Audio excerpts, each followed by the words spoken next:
In the middle of a monster horde, a radiant winged being suddenly descends like an angel of death. He coldly crushes the ground, mocking humanity by saying all resistance is just a waste of time. Instantly, golden archers materialize, raining down arrows of light straight for the protagonist's head. Sensing the danger, he wastes no time opening his system window to summon his power. A giant whale leaps from a magic circle, intercepting the deadly volleys. The battle gets intense as he fights to hold his ground against the crushing pressure. Just then, a fire dragon appears, breathing a sea of flames to wipe him out. But he counters instantly with a water dragon god, creating a massive clash of elements. The impact causes an explosion that shakes the very air. When the smoke clears, our hero is still standing strong, claiming the ultimate victory. Baekjin was real-world self erupts in triumph, his face alight with pure joy as he shouts. He cleared it. He throws his phone into the air, a triumphant laugh escaping him as he celebrates. Muahahaha. He finally cleared it. Tears of relief and exhaustion stream down Baekjinwoo's face as he declares, the great Jinnaking has finally cleared floor 100. Time to say goodbye to this game. The phone screen glows with the triumphant notification. Cleared floor 100 of the Tower of Trials. Baekjinwoo calmly puts his phone away. A sudden, unsettling question arises from the crowd. What's this? Suddenly, a massive blue holographic screen manifests in the sky, displaying the exact message. Clearing floor 100 of the Tower of Trials. Baekjinwoo stares up in disbelief, questioning, why is the game screen showing up over there? Across the city, strange red summoning scrolls begin to rain down from the sky, landing amidst confused pedestrians. Two students examine the mysterious red scrolls they found, their expressions a mix of curiosity and bewilderment. A system prompt materializes beside a student, instructing clearly, tear the summoning scroll. The male student wonders aloud, is this some kind of event? Unaware of the danger, the student tears the red summoning scroll, its fabric ripping with an ominous sound. Baekjinwoo, recognizing the impending disaster, screams, no, don't tear that. The student is immediately engulfed in a blinding orange explosion, his face twisted in agony and terror. The ground shatters beneath them as a chilling system notification declares, a new world is opening. Overwhelmed by the sudden, terrifying reality, the young man's eyes widen in absolute horror. Monstrous figures, a grotesque rock creature and a winged beast, violently tear their way into the city. A crimson rift tears open, unleashing a horde of menacing orc-like creatures into the urban landscape. Baekjinwoo stands amidst the unfolding chaos, a grim realization dawning on him as he mutters, this can't be. His eyes narrow, a silent resolve hardening his expression as he surveys the escalating destruction. A woman screams in abject terror, her eyes wide with fear as the city descends into pandemonium. Amidst the chaos, a truck slams into a pedestrian on the crosswalk and a horrified voice cries out, someone got hit by a car here. Lying motionless on the asphalt, a man's lifeblood stains the crosswalk, his phone discarded nearby. As consciousness fades, a single thought echoes in the injured man's mind, this stupid game. The cracked screen of the phone ominously repeats the message, a new world is opening. Baekjinwoo lies in a hospital bed, and drip his only companion, as a woman peels an onion nearby and a man watches over him. The woman looks up, her eyes wide with shock, a knife and onion still in her hands. Baekjinwoo, bandaged and dazed, slowly blinks, his gaze unfocused as he begins to regain consciousness. Baekjinwoo sits up in bed, conversing with the concerned woman and man, who listen intently to his words. Baekjinwoo's eye widens in profound shock as the narrator reveals, the news I heard after opening my eyes was nothing short of shocking. Baekjinwoo's mind reels as he realizes the monstrous pebble golem before him is his father's summon. This impossible reality was no dream. He stares in disbelief, questioning how an E-rank summon could possibly belong to his dad. World Ranking 1, Rachel, declares that the 5 emperors await his return, predicting a global upheaval should he reappear. Baekjinwoo sits silently in his hospital bed, and drip connected as the gravity of the new world settles upon him. A vision of power manifests. Baekjinwoo holds a shimmering cube, surrounded by enigmatic figures and a towering, dark monument, hinting at the true depth of this transformed reality. The system prompts Baekjinwoo with a crucial choice. Do you wish to start the tutorial? His mother, concerned, urges Baekjinwoo to rest and not rush into the tutorial, but he reassures her, stating, it's fine, A subtle, knowing smile plays on Baekjinwoo's lips, betraying a newfound determination. Baekjinwoo reflects that despite his current lack of power and understanding of this transformed world, he senses an unexpected ease to his situation. After being discharged and returning home, Baek Jin-woo immediately dives into research, sitting at his computer. He immerses himself in information about this new world, where the BOS system has become reality, with news headlines speculating about a figure known as Jinyagod. The narrator explains that every game system, from player battles and raids to dungeons and the Tower of Trials, has now manifested in reality. 3 years later, a new figure emerges, standing defiantly before a colossal, flaming armored guardian, signaling a shift in the world's power dynamics.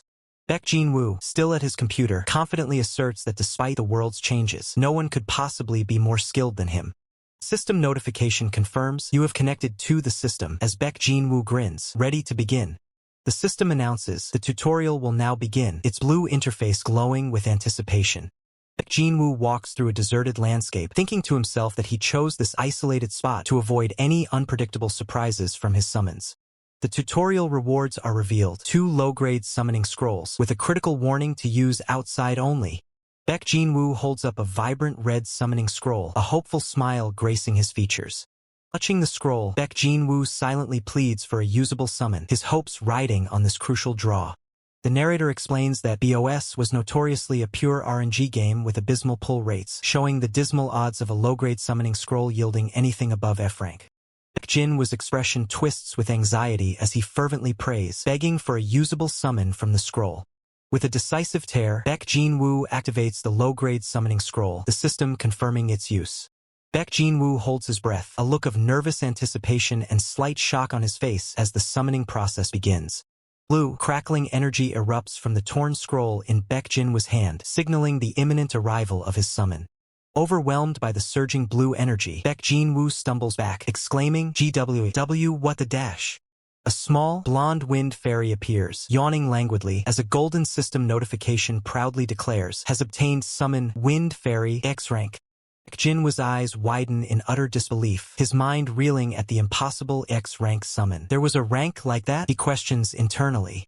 The newly summoned Wind Fairy, still drowsy, rubs her eye, seemingly oblivious to the shock she has just caused. The Wind Fairy finally looks around, her sleepiness momentarily forgotten as she asks, "What is this?" The Wind Fairy stares wide-eyed at Baek Jin-woo, her sleepiness completely gone as she gasps, wondering if she truly has been summoned. Baek Jin-woo looks down, a bead of sweat forming, as he processes the sudden appearance, a thought crossing his mind to wait a moment. Baek Jin-woo, still bewildered, asks the tiny creature if she is Ramba. The Wind Fairy quickly corrects him, stating she is the Wind Fairy. The Wind Fairy's eyes widen in dawning realization, her thoughts racing as she remembers only one person ever called her by that peculiar name. Her expression shifts to pure shock, a blush creeping onto her cheeks as the full implication of the name hits her. Overjoyed, the Wind Fairy latches onto Baek Jin-woo's face, tearfully asking if he knew how much she had missed him, while Baek Jin-woo awkwardly tries to respond. Baek Jin-woo's eyes widen slightly as he finally recalls the Wind Fairy, remembering her as an E-rank summon from his past. The Wind Fairy radiates with power, a green rune appearing beneath her as the system explains that with her hidden potential and the right runes, she could become incredibly powerful. Baek Jin-woo glances at the tiny Wind Fairy perched on his shoulder, a thoughtful expression on his face as he considers her true potential. Baek Jin-woo accesses a holographic system screen, recalling the regulations about detecting extreme imbalance and restricting the use of such powerful entities. His eyes narrow, a serious expression settling on his face as he mutters the term quarantine designation. The Wind Fairy cries, recounting how she was suddenly dragged to a strange place and trapped, unable to escape at all. Baek Jin-woo gently holds the tiny fairy, interrupting her tears to ask her to wait a moment, still using the name Ramba. He looks intently at the Wind Fairy, pressing her for details about who exactly quarantined her. The Wind Fairy looks flustered, seemingly struggling to find the words to explain. Suddenly, the Wind Fairy clutches her head in pain, crying out that her head hurts terribly as Baek Jin-woo watches on. Still in agony, the Wind Fairy realizes her memory is hazy, concluding that some form of restriction must have been placed on it by a powerful entity. Baek Jin-woo, ever practical, tells the Wind Fairy to simply relay whatever she can remember, no matter how fragmented. Wind Fairy apologizes, confirming that she and others were quarantined and that normally no player could summon them. Baek Jin-woo questions the Wind Fairy about her use of Wii, realizing there are other quarantine summons. The Wind Fairy confirms there were many more, though she doesn't know their identities or specific locations. Baek Jinwoo's expression turns grim as he muses about the 10 entities, a crucial number sparking a chilling realization. His eyes widen in utter shock, a chilling thought crossing his mind as he denies the possibility of what he's just realized. A golden, ethereal image of the wind fairy appears, reminding Baek Jinwoo of the 10 summons he once possessed, which were later flagged as bugs and lost. The thought intensifies for Baek Jinwoo. What if all those lost summons were reclassified as EX rank and then quarantined? Wind Fairy, still unsure of the full details, explains that tearing a summoning scroll creates an opportunity for them to be called, amazed that she responded to a low-grade scroll after so long. Baek Jinwoo holds a torn, crimson summoning scroll, a calm yet determined look on his face. A system notification flashes, confirming the activation of a low-grade summoning scroll as Baek Jinwoo tears it apart. System announces player Baek Jin was summoning as a massive, blue gorilla-like creature materializes amidst crackling blue lightning, letting out a ferocious roar. Baek Jinwoo looks disappointed. The wind fairy shrieks at the sight of the gorilla. He realizes with a sigh that the summon is merely F rank, confirming that even the EX drop rate is completely random. Despite Baek Jinwoo's disappointment, the vibrant wind fairy excitedly cheers for Jinyagod, while the massive fur gorilla beside her maintains a disgruntled expression. Baek Jinwoo, looking earnest, instructs the wind fairy to drop the grand title, stating, "From now on, don't call me Jinyagod, just call me Jinwoo." The wind fairy, confused, asks, why? Baek Jinwoo's expression hardens as he internally laments that, thanks to the 5 emperors, his former alias, Jinyagod, has already spread globally. His thoughts are consumed by a stark red system warning, acknowledging that no matter how superior his knowledge and experience might be, the 3 missing years remain an unpredictable wild card against him. Jinwoo's gaze is stern, his internal monologue concluding that such an overwhelming reputation will only make him a target of jealousy and resentment. Suddenly, the wind fairy recoils in shock, exclaiming, what? All of a sudden, as the fur gorilla beside her flinches, sensing an unexpected shift. The wind fairy's eyes widen in alarm, her small hands raised in surprise as she shouts, what's going on? The fur gorilla beside her lets out a surprised grunt, its mouth agape. A blue system notification flashes, proceeding to the next stage. Baek Jinwoo looks up, his eyes wide with concern as the environment begins to darken. Another system message appears. A beginner basic dungeon has appeared. A swirling blue portal materializes before Baek Jinwoo, who stares in disbelief, asking, "What, right now?" The fur gorilla visibly flinches. The vibrant blue portal pulsates with energy, and Baek Jinwoo's internal thought echoes. Reality isn't the same as a game, a stark realization of the danger. A bead of sweat trickles down Baek Jinwoo's temple as he struggles to calm himself, admitting internally, "No, calm down, honestly, I am scared." A system panel displays player Baek Jinwoo. He stands resolute, flanked by the wind fairy and the fur gorilla, preparing for the impending challenge. The system issues a direct command, "Please enter." Baek Jinwoo gazes at the glowing portal, knowing there's no turning back. Baek Jinwoo finds himself inside a dark, cavernous dungeon, the rough rock walls dripping with moisture, as he questions, "So I'm inside the dungeon now?" With a determined yet slightly nervous expression, Baek Jinwoo mentally prepares, thinking, "Here we go." A system prompt appears, identifying potential enemies, Ice Golem Gargoyle. 2 distinct cards materialize, one depicting a formidable ice golem and the other a menacing gargoyle, hinting at the creatures awaiting him. System notification clarifies the rules of engagement. Fight in a dungeon. You must form a team with your summons. The image displays a stylized battle between a golem and a gargoyle. The system continues. Each team can have up to 5 summons. Below, 5 blank summon slots appear, followed by a prompt. Would you like TO assign Wind Fairy EX rank and Fur Gorilla F rank AS Team 1? Yes, no. Baek Jinwoo contemplates the system's offer, thinking, "You'd bring a full team of 5. His gaze is fixed on the prompt, weighing his options. In a flashback to his room, Baek Jinwoo sits at his desk, studying his phone. He reflects, coming in here with only 2 summons might look reckless, but with the right strategy, it's not impossible. His eyes gleam with intense focus as he remembers, "I've already tried this thousands, tens of thousands of times," revealing his extensive preparation. Hand extends, pointing decisively to the yes option on the system prompt. His thoughts confirm, and I've got the full walkthrough memorized in my head. The system confirms Wind Fairy EX rank and Fur Gorilla F rank will now be auto-summoned. The Wind Fairy shrieks with delight, while the Fur Gorilla lets out a roar, appearing beside Baek Jinwoo. Baek Jinwoo stands calmly within the dungeon, the Wind Fairy floating gracefully by his side, ready for the impending challenge. A system alert warns. A starving gray wolf is prowling nearby. A menacing gray wolf snarls, its presence confirmed by a guttural jurr. The objective is clear: defeat the wolf and escape from the cave. Baek Jinwoo's eyes narrow, a bead of sweat forming as he identifies the threat. Gray wolf, F rank. His gaze is sharp, assessing the low-ranked enemy. Golden hexagonal shield materializes around Baek Jinwoo as the system announces a shield has been created around the player. Baek Jinwoo observes the glowing shield, realizing so the player protection system from BOS is implemented exactly the same, confirming his prior knowledge of the game mechanics. A critical red warning flashes across the screen. Warning: if you are attacked by a summon while you have NO shield, you will die. Menacing gray wolf advances, its glowing red eyes fixed on its prey, drooling with hunger, a clear and immediate threat. Baek Jinwoo, facing the immediate threat of the advancing wolf, unleashes his summoned beast, Furgo, commanding him to engage the enemy. With a mighty roar, Furgo charges forward, a blur of power aiming directly for the menacing wolf. Baek Jinwoo observes the initial engagement, noting with a slight frown that Furgo's speed is still too sluggish for his liking. Still, this was anticipated. Baek Jinwoo calls upon Ramba, his fairy companion, who readily agrees to assist, glowing with latent magical energy.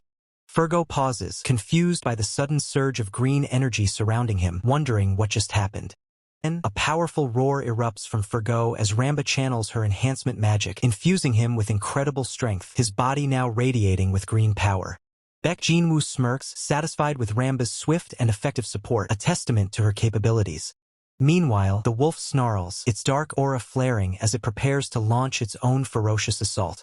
Baek Jinwoo watches the monstrous wolf, a hint of surprise in his eyes as he realizes its sheer scale far exceeds his in-game memory. Despite the wolf's imposing presence, Baek Jinwoo reassures himself, confident in Furgo's enhanced power. Both beast and monster charge, meeting in a clash of raw power that shakes the very ground. Furgo lets out another thunderous roar, lunging at the wolf with renewed ferocity. A brutal impact echoes through the cavern, splattering blood across the dark stone. Wolf's fangs sink deep, and Furgo cries out in agony, pinned beneath the beast's overwhelming weight. Seeing Furgo in distress, Baek Jinwoo shouts Ramba's name, urging her to act swiftly. Her magic connects, a powerful green burst striking the wolf and forcing a pained cry from its maw as it recoils. Wolf is sent sprawling, skidding across the ground, momentarily stunned by the unexpected magical assault. Ramba, seizing the opportunity, declares her final, decisive blow, gathering her remaining energy for a powerful finish. Empowered once more, Furgo lets out a triumphant roar, his body glowing intensely as he prepares to deliver the finishing strike. With a thunderous impact, Furgo delivers a colossal punch, sending the wolf flying with devastating force. Wolf is overwhelmed, its body contorting from the sheer power of Furgo's attack, the battle nearing its end. Baek Jinwoo and Ramba watch with wide eyes, a mix of relief and awe at the overwhelming display of power. The wolf struggles to stand, heavily wounded, while Furgo looms over it, victorious. Furgo lets out a final, resounding bellow of triumph, signaling the end of the fierce battle. Ramba joyfully exclaims their victory, floating beside a visibly relieved Baek Jinwoo. A system notification confirms the dungeon's clearance, rewarding Baek Jinwoo with 2 low-grade strength runes. Baek Jinwoo stares in disbelief at the stack of money in his hand, realizing he's earned a staggering 200,000 won in a single day. A cheerful Baek Ajin, Baek Jinwoo's younger sister, smiles brightly, also holding a stack of cash, clearly pleased with her earnings. 3 years prior, when the world dramatically shifted, Baek Jinwoo found himself with a new path, embracing the life of a rune farming player. Golden coins shimmer across the dark expanse, symbolizing his new trade. His primary method involves clearing low-level dungeons, then profiting by selling the acquired runes to other promising players. Miss Lin, kneeling amidst a dungeon's ruins, triumphantly holds up a glowing rune book, a testament to the valuable drops found within these dangerous zones. Later, Miss Lin, walking casually, reaches into her bag, a subtle sound indicating she's retrieving something. Her phone lights up with an incoming call from Jinwoo Appa, prompting Miss Lin to wonder about her brother's sudden contact. Taking the call in a bustling city, Miss Lin greets Baek Jinwoo, asking if he's already been discharged from the hospital. Her expression quickly sours, a visible vein throbbing as she listens to Baek Jinwoo on the other end. An irate Miss Lin, represented in a chibi thought bubble, passionately corrects Baek Jinwoo, insisting he call it rune farming player instead of the low-class term rune selling. Baek Jinwoo appears flustered. Baek Jinwoo, on the phone, visibly winces, perhaps regretting his choice of words. The narrative shifts to explain the emergence of towers of trials globally, necessitating dedicated player zones for summon-related activities, complete with fusion and enhancement centers built around the towers. Miss Lin, seated with Baek Jin-woo, explains the transformation of landmarks like Jamsil Tower and Houndy Tower into towers of trials. She clarifies that in Korea, only these two locations host towers of trials, and thus, the player zones Baek Jin-woo seeks are exclusively found there. He responds with a simple acknowledgement. Baek Jin-woo ponders her words, concluding that it's most efficient to build all necessary facilities directly adjacent to the towers of trials if their purpose is to aid in clearing them. Miss Lin then casually asks Baek Jin-woo about the rank of his summons, specifically inquiring if they were F or E rank. Her eyes widen in surprise as she exclaims that an E-rank summon is incredibly rare, with only a 5% chance. Baek Jin-woo chuckles, feigning luck, but internally admits that he's lying to his little sister. Standing in a cafe, Baek Jin-woo declares he'll need her assistance to quickly familiarize himself with the system. Back at the table, Baek Jin-woo promises her an allowance, prompting Miss Lin to retort, questioning why she'd need it when she's earning significantly more than him. Baek Jin-woo, leaning back, dismisses her concerns, stating that life is unpredictable and he might just become the world's top player, to which Miss Lin sarcastically scoffs. His ambitious words are accompanied by a vivid mental image of two powerful, charismatic figures, representing the pinnacle of player strength and skill. Baek Jin-woo's confident, almost predatory smile dominates the frame as he challenges her skepticism, asking if she truly believes he can't achieve such heights. Miss Lin looks up, her expression a mix of surprise and slight apprehension at her brother's sudden intensity. With a determined smile, Baek Jin-woo declares his intention to personally explore the player zone.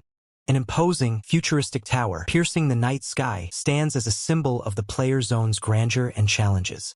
As they walk along a scenic path, Miss Lin reminds Baek Jin-woo about his earlier summon and eagerly asks what he obtained, to which he replies, "Wind Fairy." Miss Lin's eyes widen in confusion. She has never heard of a wind fairy summon and insists he show it to her.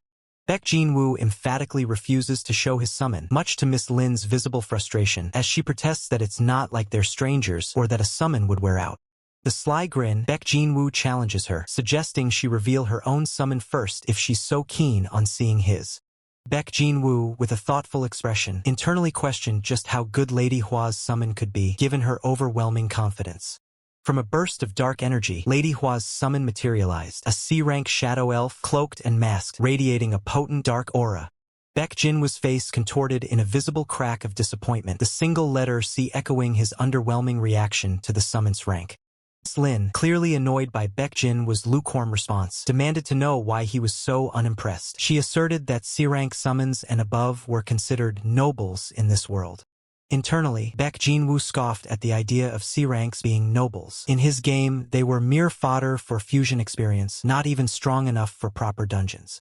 Turning his attention to the stoic shadow elf, Baek Jin-woo casually greeted it, attempting to initiate a conversation. He continued to address the shadow elf, asking if it understood Korean, while Miss Lin looked on with growing exasperation, trying to interject. Miss Lin finally cut in, demanding to know what Baek Jin-woo was doing, as he continued to wave at the silent elf, wondering if it simply couldn't hear him. With a serious expression, Miss Lin explained to Baek Jin-woo that summons, by their very nature, were incapable of speech. Baek Jin-woo's eye widened in shock, the realization hitting him. His own summons were unique in their ability to speak. A tiny, fairy-like Ramba playfully poked Baek Jin-woo's cheek, highlighting the stark contrast to the silent shadow elf and deepening his confusion. Baek Jin-woo pondered if summons were truly unable to speak, while Miss Lin rhetorically questioned where he would ever find a talking summon. He internally conceded her point, yet still wondered if the reality patch meant all humanoid summons could speak, recalling Ramba's own words. Miss Lin, her patience wearing thin, reiterated her demand for Baek Jin-woo to finally reveal his own summon. Miss Lin threw her hands up in protest, questioning why Baek Jin-woo refused to show his summon after she had revealed hers, but he simply dismissed her, stating he would show her later. Feeling like she was being treated like a scammer, Miss Lin frantically called out to Baek Jin-woo, urging him to wait for her. Baek Jin-woo observed the neon-lit cityscape, his expression thoughtful as he took in the transformed environment. The bustling street was filled with people and strange, adorable creatures, a testament to the world's drastic changes. Miss Lin explained that after the ominous Tower of Trials appeared, the entire area was demolished and repurposed. She pointed to the towering, sinister structure, reasoning that no one would want to stay near such a creepy place, which had replaced the land of dreams with something far more menacing. Baek Jin-woo, however, saw it differently, his internal thoughts suggesting that the danger only made it more thrilling and adventurous. Miss Lin countered his romanticized view, pointing out the harsh reality that dungeons had overrun the world, making it a place where people could literally die, not somewhere for fun. Baek Jin-woo reflected on the true terror of the dungeons he had experienced, acknowledging the stark difference between game knowledge and real-life danger. He gazed down a vibrant, neon-drenched street, a new reality where game mechanics had merged with the real world. Miss Lin explained that players could now freely trade everything from summoning scrolls to runes in this bustling marketplace, a direct reflection of the game's influence. Baek Jin-woo felt a wave of nostalgia, remembering how he and Baek Cheon used to spend fortunes opening scrolls and runes in the game. Miss Lin, concerned for Baek Jin-woo's inexperience, suggested he visit the Player Headquarters Academy to learn the basics. She advised him to build his foundation step by step, but Baek Jin-woo casually dismissed her, confident in his extensive game knowledge and lack of curiosity for formal training.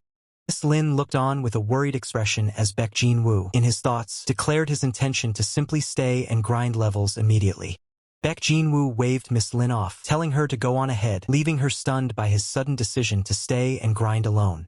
Baek Jin-woo dismisses Miss Lin, stating his desire to explore on his own. Miss Lin, still processing his sudden decision, can only meekly agree. Miss Lin watches him go, a wave of concern washing over her as she wonders if he's truly alright, thinking he seems spaced out or even under a spell, especially after just waking up. Deciding to trust his resolve, Miss Lin internally commits to watching over him. She then calls out to Baek Jin-woo, urging him not to overdo it and to call her if he needs any help. Baek Jin-woo surveys his surroundings, ensuring the area is secluded enough for his plans, confident that no one will disturb him here. Suddenly, a small, vibrant, fairy-like creature with green wings bursts forth, exclaiming with childlike joy.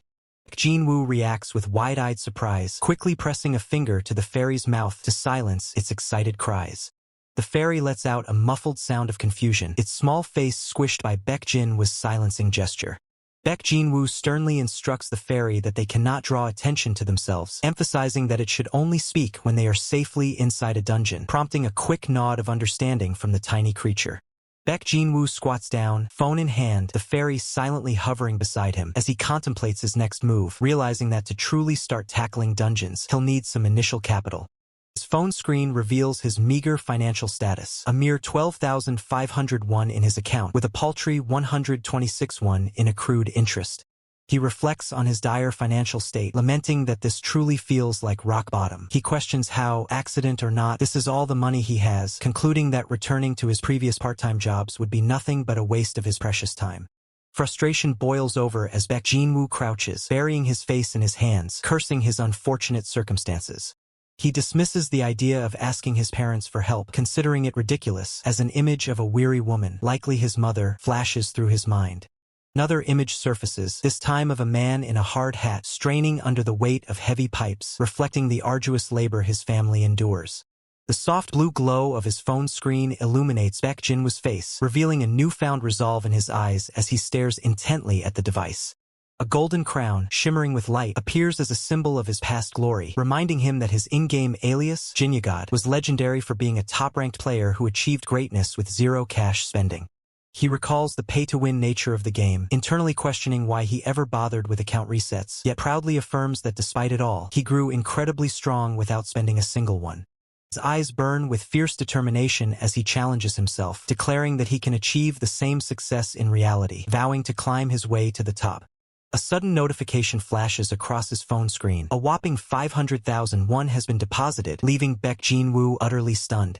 Baek Jin-woo stares at his phone in disbelief, questioning the sudden influx of money, wondering if it's some kind of unexpected new player bonus. His phone displays a message from his mother, explaining that she heard from Ajin that he was already trying his best again after waking up, and knowing his personality, she knew he'd never ask for an allowance, so she sent him money to use. Wave of emotion washes over Baek Jin-woo as he whispers his mother's name, realizing the source of the unexpected funds. Images of his mother tirelessly caring for him, despite her own suffering and lack of money, flood his mind, leaving him questioning her boundless sacrifice. His voice filled with heartfelt gratitude, Baek Jin-woo softly thanks his mother. His fist clenches with fierce resolve as he silently vows to his mother, promising to succeed and make sure their entire family lives in comfort. His eyes hardened with purpose, Baek Jin-woo reiterates his commitment to ensure his family's future comfort. Standing before a glowing holographic shop interface, Baek Jin-woo acknowledges that others have a 3-year head start in this new reality. With a determined glint in his eye, he asserts that to become the best, he must embody that ambition in his actions. The system announces Baek Jin-woo's purchase of 3 low-grade summoning scrolls as he declares his immediate goal to build a formidable team. With the scrolls activated, the system rapidly confirms his new acquisitions: an F-rank sludge lump, an F-rank horn butterfly, and an E-rank poison lizard. Baek Jin-woo observes his newly acquired E-rank poison lizard, reflecting on his luck. He thinks, getting an E-rank? That's some good luck. Counting Ramba as an E-rank too, that means I broke through that % chance twice in just 5 pulls. He eyes the F-rank sludge lump with a hint of disdain, internally deciding, ugh, I'm ditching these guys after using them a little. As his various summons, including the sludge lump, horn butterfly, and a large gorilla-like creature, are displayed, Baek Jin-woo considers the game's core mechanics. You pull summons, swap runes depending on the situation, fight, and level them up. A confident smirk plays on Baek Jin-woo's face as he summarizes his strategy. In other words, you farm runes, hunt, and tear open scrolls. That's the entire growth system of BOS. I can grind that much all day long. His ambition takes shape in his mind, envisioning a formidable team of shadowy, powerful summons, including a massive dragon. He declares, and if I gather all 10 EX ranks, S-rank team, floor 100 of the Tower of Trials, I'll crush anything in my way. With the horn butterfly perched beside him, Baek Jin-woo's confident smile solidifies. He thinks, now all that's left is the real thing. His immediate goal becomes clear as a Boogle search bar appears on his phone, ready for the query, first I should find a dungeon.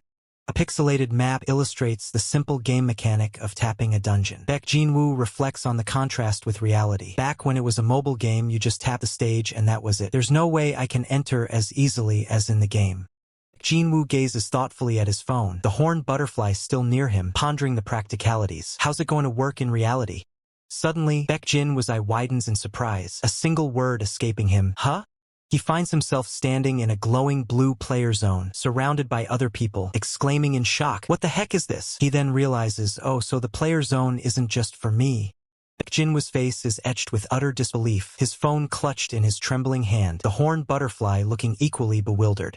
A system message appears, featuring a surprised cat mascot, announcing, today we'll be learning about dungeon entry. Before that, did you all know that even if you have a summon, you still can't enter a dungeon? Baek Jin-woo reacts in disbelief. You can't get in? A map displays various dungeon gates popping up randomly, accompanied by a system explanation. Dungeon gates appear randomly, regardless of location. Shimmering blue portal is shown, with a chibi Baek Jin-woo and the horned butterfly looking apprehensive. The system continues after the rules changed, no matter how easy a dungeon is, and the chibi Baek Jin-woo laments, wow, we're total newbies. We want to go in a dungeon, think we can't? A cartoon depiction shows Baek Jin-woo and the fairy being blocked from entering a dungeon by a stern NO sign. The system clarifies, only those who have officially registered as players are allowed to enter. Dejected, Baek Jin-woo sits on a bench, his head in his hands, the horned butterfly floating nearby, mirroring his disappointment.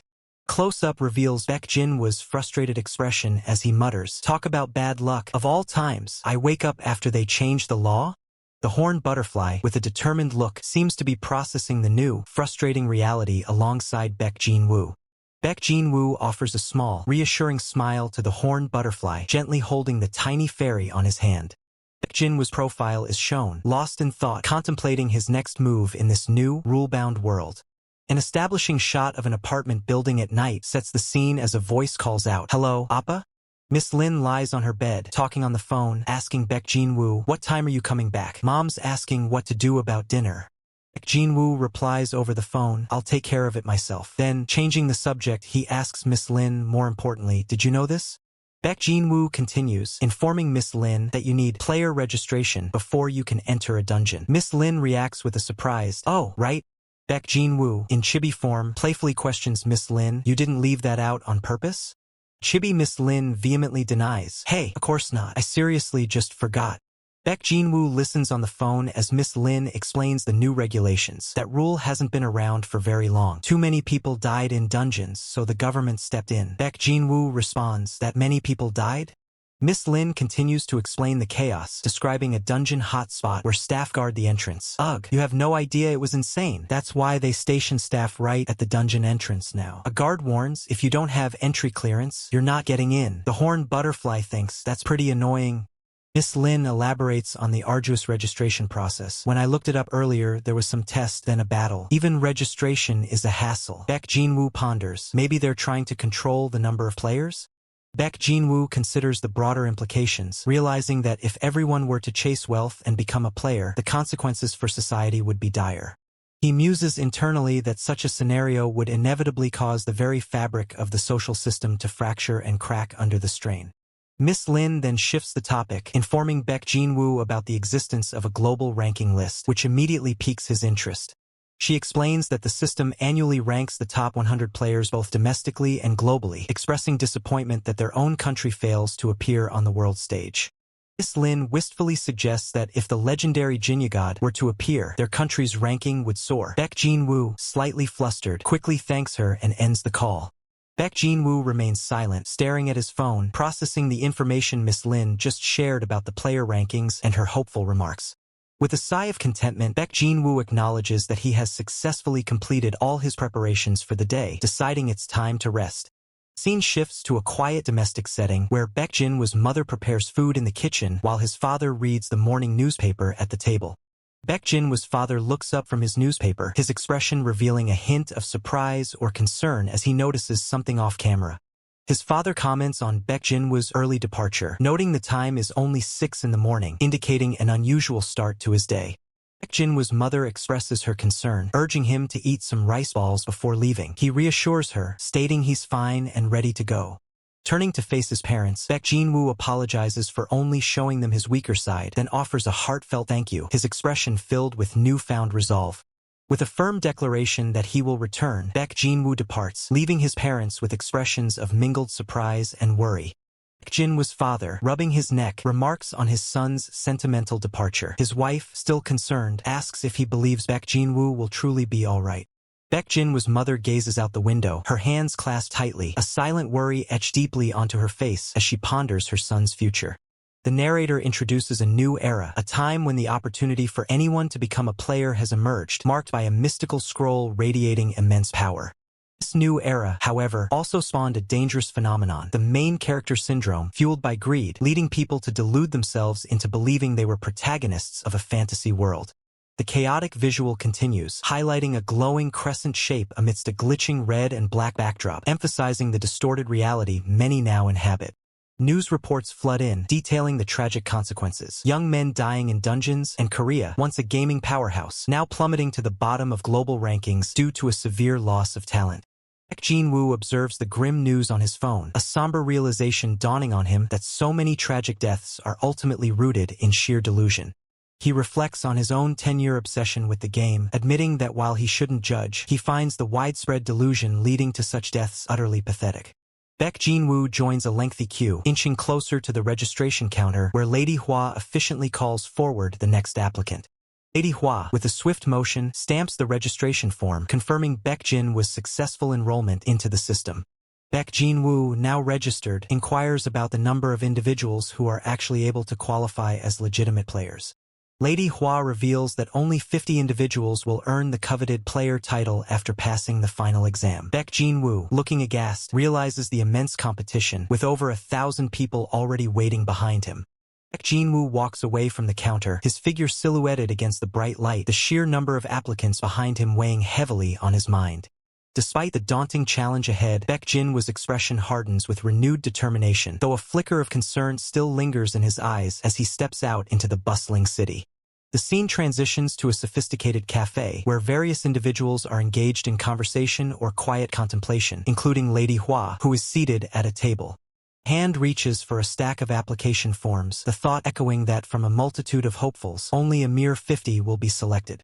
Park Chang-sik, a member of the evaluation committee at headquarters, sips his drink while contemplating the selection process, asserting that to truly find talent, they should broaden their criteria. The ground erupts in a violent explosion, debris scattering everywhere. A voice of frustration cuts through the chaos, lamenting how those old fossils in the back room are slowing everything down. Park Chang-sik recoils in shock, his eyes wide as panic erupts behind him. The crowd screams in terror, while he exclaims, "What the?" A massive dragon/demon boss looms over Park Chang-sik, its voice dripping with menace. It scoffs, "Pretty relaxed for a guy who got all my brothers killed, huh?" as Park Chang-sik maintains a chillingly confident smile. Park Chang-sik's expression darkens, a silent thought echoing in his mind. That's psycho. Standing firm, Park Chang-sik is now fully backed by his formidable summons, a towering tree-like entity, a ferocious fiery beast, and a small, blazing winged companion. From a nearby cafe table, Baek Jin-woo glances over his shoulder, his eyes widening in alarm as he realizes the unfolding chaos involves the gang and headquarters. The cafe's interior transforms into a battleground as Park Chang-sik and his summoned guardians face off against the monstrous dragon/demon boss and its dark allies. Baek Jin-woo, watching from a distance, mutters in disbelief, "What the hell?" Baek Jin-woo's face contorts in a mix of fear and confusion, his mind racing to comprehend the crazy situation unfolding before him. Panic spreads through the cafe as civilians reel from the sudden appearance of monsters and the escalating confrontation. Baek Jin-woo, still observing, wonders, what the hell just happened? Civilian male tries to reassure his companion, stammering, "I am sure we'll be fine." He recognizes Park Chang-sik, identifying him as a formidable figure. They say he's a demon when it comes to taking down gangs. Park Chang-sik's confident smirk returns as he internally dismisses the situation, thinking, a gang? Seriously? A female summoner shouts a command, "Everyone, summon your summons and put up your shields," as multiple individuals activate glowing hexagonal barriers around themselves, preparing for battle. Baek Jin-woo, protected by a shimmering shield, calls out to his small, ethereal fairy summon, Ramba. Ramba, the fairy summon, pouts with a sulky expression, clearly unhappy with the unfolding events. As Ramba begins to speak, Baek Jin-woo's finger quickly presses against her lips, silencing her with a firm "shoo." Baek Jin-woo reminds Ramba of their agreement, stating, "We promised, no talking outside," while the small fairy gives an embarrassed thumbs up. The dragon/demon boss sneers, "Wow, look at Mr. Justice over here," as Park Chang-sik's malicious grin widens. The massive dragon/demon boss raises its formidable axe, preparing to unleash a devastating strike. Jin-woo's gaze sharpens, a strategic thought forming in his mind. For now, I'll just watch how they fight. A massive fiery explosion erupts, engulfing the area in a blinding inferno and sending fragments of the environment flying.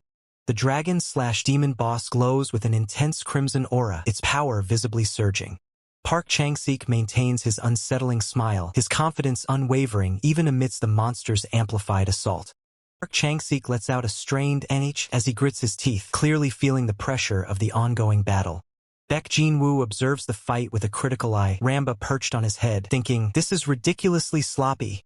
Ramba tugs at Baek Jin-woo's hair, complaining, "That's not how you're supposed to fight," to which Baek Jin-woo winces, "That hurts, Ramba." From the sidelines, observers note the shift in momentum, questioning if Park Chang-sik is getting pushed back. Is he going to lose? Jin-woo's concern deepens as he realizes the danger. And no way, those guys would kill civilians without a second thought. He desperately ponders, what do I do? As the glowing axe of the dragon/demon boss gleams menacingly, Baek Jin-woo's internal conflict continues. If I help and get dragged into this? The red glowing dragon/demon boss unleashes a brutal, sweeping strike with its axe, leaving a trail of destructive energy. A somber thought crosses Baek Jin-woo's mind, realizing the gravity of the situation. I'll end up dying here before I even get a chance to live quietly. Baek Jin-woo, his mind still reeling from the grim realization, reaches out, attempting to interject with a polite "excuse me," but Assemblyman Park Chang-sik, startled, sharply warns him to step back, emphasizing the danger. Assemblyman Park Chang-sik's expression tightens as he mentally processes the unfolding battle, lamenting that the timing on the fire turtle skill is critically off. Baek Jin-woo points towards the battlefield, urging Assemblyman Park Chang-sik to observe the crucial buffers protecting the Blood Orc, a key tactical detail. Assemblyman Park Chang-sik grimly concludes that any fire-based attacks against the fortified Blood Orc would be utterly ineffective, highlighting its enhanced defenses. Sudden revelation strikes Assemblyman Park Chang-sik, the orc's body reddened with each skill cast by its supporter. He deduces the monster possesses potent fire resistance. With this critical insight, Assemblyman Park Chang-sik considers a new strategy, his gaze fixed on the imposing figures of the tree-like monster and the red-skinned orc. The red orc-like monster stares with menacing intensity, its sharp tusks and piercing eyes radiating a palpable threat. Assemblyman Park Chang-sik unleashes a command, activating the Fire Turtle skill. A fiery explosion erupts from the ground, engulfing the area with intense heat and light. A searing beam of fire erupts from the Fire Turtle, tearing through the ground with devastating force, leaving a trail of scorched earth in its wake. Assemblyman Park Chang-sik gasps in disbelief, his eyes wide with shock and relief as he realizes his desperate gamble with the Fire Turtle skill actually succeeded. A furious man in a suit, his face marred by a fresh scratch, bellows in rage, cursing at the unexpected turn of events and the effectiveness of the attack. Massive, root-like tendril slams down with incredible force, shattering the ground and sending debris flying, its power undeniable. The man in a suit reels back in utter disbelief, trapped and surrounded by the crushing root tendrils, muttering in shock about the impossible situation. The fire turtle unleashes a torrent of scorching flames, while multiple fire orbs orbit menacingly, intensifying the fiery assault. Colossal column of fire erupts, striking the ground with cataclysmic force, pulverizing everything in its path and creating a devastating explosion. Baek Jin-woo watches the overwhelming display of power, his mind struggling to comprehend what just transpired, a single thought escaping him, and no way! The man in a suit is encased in shimmering blue hexagonal energy, trapped as a colossal, dark foot descends, threatening to crush him. Overcome with terror, the man in a suit screams, offering to surrender and take full responsibility for his actions, his face contorted in sheer panic. Glances back, a desperate realization dawning as a dark, root-like tendril closes in, sealing his fate. Wrapped tightly by the crushing tendrils, the man in a suit pleads for his life, promising to abandon his criminal ways, but Assemblyman Park Chang-sik silences him with a sharp, cold, "Shut up." A single tear escapes the man in a suit's eye as he whispers a final, despairing "no," his will utterly broken. Assemblyman Park Chang-sik, with a chilling intensity, points a finger, reminding the defeated man of the consequences, his expression utterly ruthless. The root-like tendril violently crushes its target, splattering crimson, as Assemblyman Park Chang-sik watches impassively, the deed complete. Baek Jin-woo, alongside a woman with brown hair, observes the aftermath, his voice tinged with a solemn, "So, this is it, huh?" The crowd erupts in cheers, celebrating Assemblyman Park Chang-sik's victory, exclaiming, "He won! Park Chang-sik won!" and "You were amazing, Park Chang-sik." Amidst the jubilant shouts of the crowd, one voice exclaims, "Haha, serves that gang bastard right," as Baek Jin-woo watches the scene unfold. Baek Jin-woo looks on with a troubled expression, reflecting that even if the man was a criminal, the crowd's cheering after witnessing a death is deeply unsettling. His eyes harden with resolve as he concludes this isn't the world he once knew, understanding that survival here demands unwavering determination. Baek Jin-woo approaches Assemblyman Park Chang-sik, his voice respectful as he calls out, sir," his feet stepping onto the cracked, battle-scarred floor. Assemblyman Park Chang-sik turns to Baek Jin-woo, offering his sincere thanks for the earlier assistance before formally introducing himself as Assemblyman Park Chang-sik from player headquarters. Assemblyman Park Chang-sik expresses his sincere thanks to Baek Jin-woo for his assistance in catching the terrorist, to which Baek Jin-woo humbly replies that it was nothing. Wishing to show further gratitude, Assemblyman Park Chang-sik asks which guild Baek Jin-woo belongs to. Baek Jin-woo hesitates, admitting he isn't yet registered with headquarters. Assemblyman Park Chang-sik is visibly startled, processing how someone capable of identifying various buff skills so easily could remain unregistered. He quickly recovers, asking if Baek Jin-woo at least possesses an ID for verification, which Baek Jin-woo confirms he does. Assemblyman Park Chang-sik takes Baek Jin-woo's ID card, offering a polite thank you. He informs Baek Jin-woo that a reward will be processed according to regulations once his identity check is complete, a statement Baek Jin-woo acknowledges. Baek Jin-woo smiles cheerfully, expressing his anticipation for their future interactions. Assemblyman Park Chang-sik watches Baek Jin-woo, a silent, thoughtful expression on his face. Turning away, Assemblyman Park Chang-sik makes a call, informing the person on the other end that he has just sent them some data. He specifies that the data concerns an individual named Baek Jin-woo. Baek Jin-woo walks away from the cafe, a pleasant smile on his face, with Ramba perched on his shoulder. He offers a cream bread to Ramba, understanding her frustration from being unable to speak during the earlier conversation. Ramba's eyes light up with pure delight, her expression radiating joy at the sight of the treat. Baek Jin-woo chuckles softly, remarking on how easily pleased Ramba is. He muses that while other players argue with their summons, a single cream bread is all it takes to make Ramba happy, making his life much easier. A hint of concern crosses Baek Jin-woo's face as he hopes his unregistered status won't lead to any complications. His thoughts drift back to the recent incident, recalling how he hadn't initially planned to step up and intervene. He reflects on the gravity of the situation, realizing that without his intervention, everyone present might have died. Sitting on a park bench with Ramba beside him, Baek Jin-woo sighs, acknowledging how much the world has changed, far more than he had ever imagined. His eyes harden with resolve. He can no longer afford to delay his hunting and training any longer. Ramba sleeps peacefully on her tiny mat, surrounded by a soft, dreamy aura. Baek Jin-woo stands up, looking towards the sky with a sense of purpose, declaring, "Good." A confident smile plays on Baek Jin-woo's lips, ready for whatever challenges lie ahead. Back at headquarters, Assemblyman Park Chang-sik is stunned to read that Baek Jin-woo was hospitalized for 3 years due to a car accident.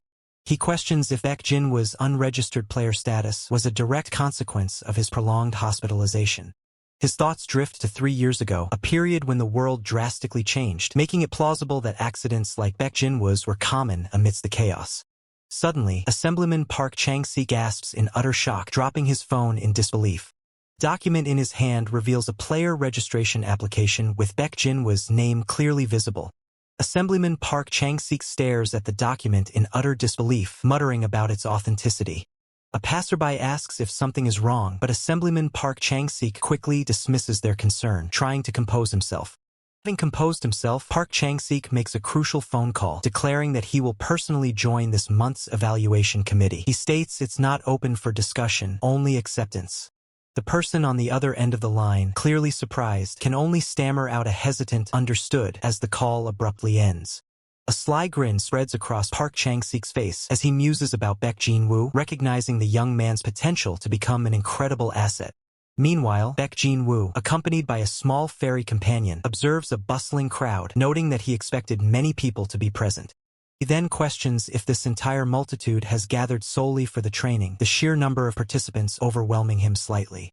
Baek Jin-woo internally acknowledges the daunting task of overcoming so many competitors just to earn the title of a player. Despite the challenge, Baek Jin-woo settles into his seat with a confident smirk, asserting that the task remains easy as no one understands this game better than he does. His confident smile persists, a clear sign of his self-assuredness in the upcoming trials. Close-up on Baek Jin-woo's eyes reveals a sharp, determined gaze, ready to face any challenge. Park Chang-sik, introducing himself as the evaluation committee member from headquarters, announces the commencement of the pre-written test training. In a separate, well-appointed room, Park Chang-sik casually asks if his presence is a surprise. Baek Jin-woo admits to being a bit surprised, not expecting Park Chang-sik to be part of the committee, to which Park Chang-sik chuckles, remarking on their fated encounters. Park Chang-sik inquires about Baek Jin-woo's experience with the training, eliciting a somewhat hesitant response from Baek Jin-woo.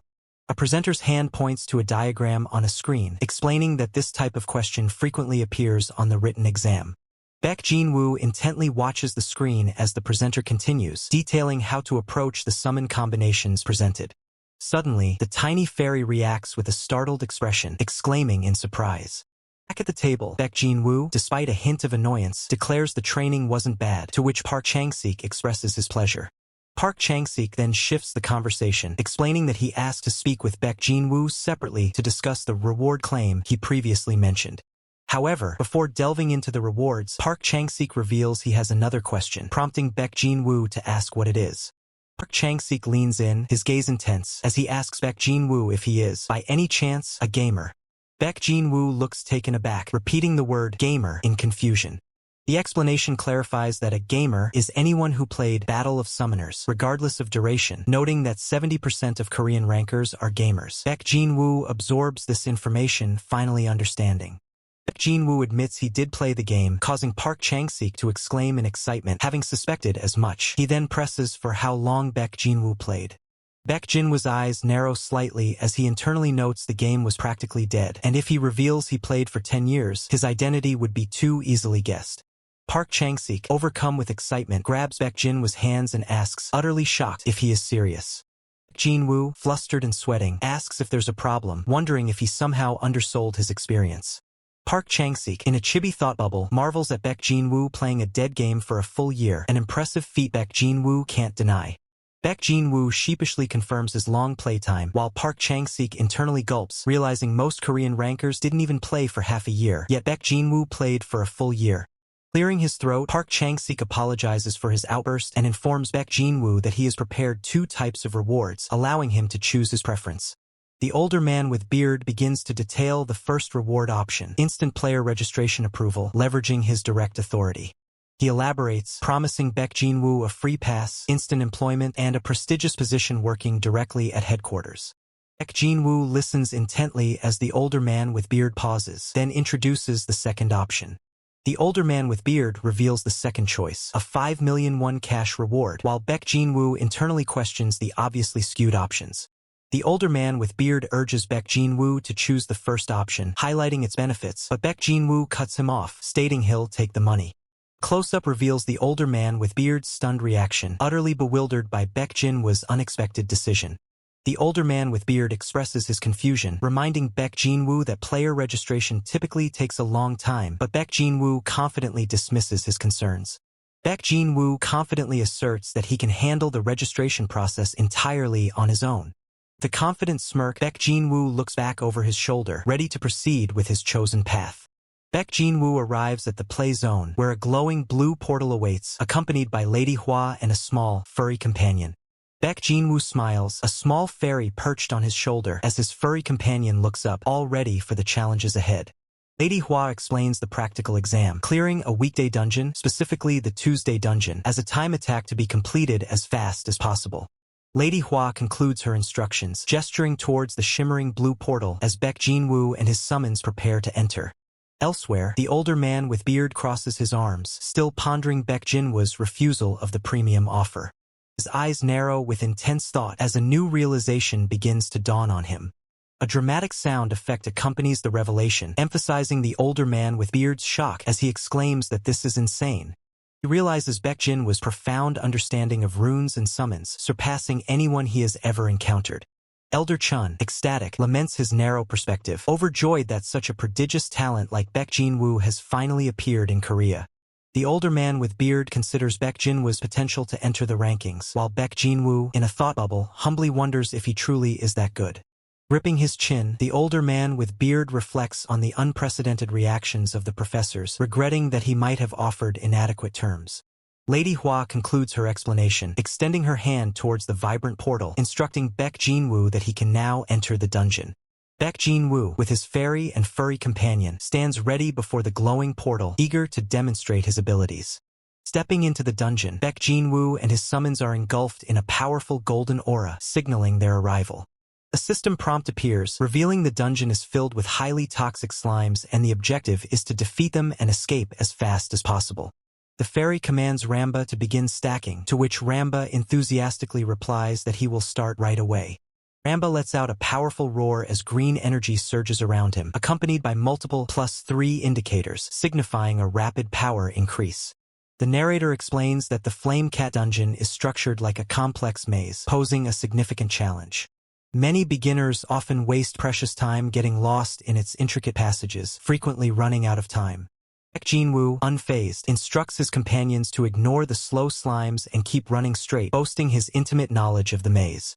With a triumphant declaration, Baek Jin-woo spots the exit, having navigated the treacherous maze with ease. Baek Jin-woo bursts forward, his eyes locked on the glowing hexagonal exit, propelling himself towards freedom from the treacherous maze.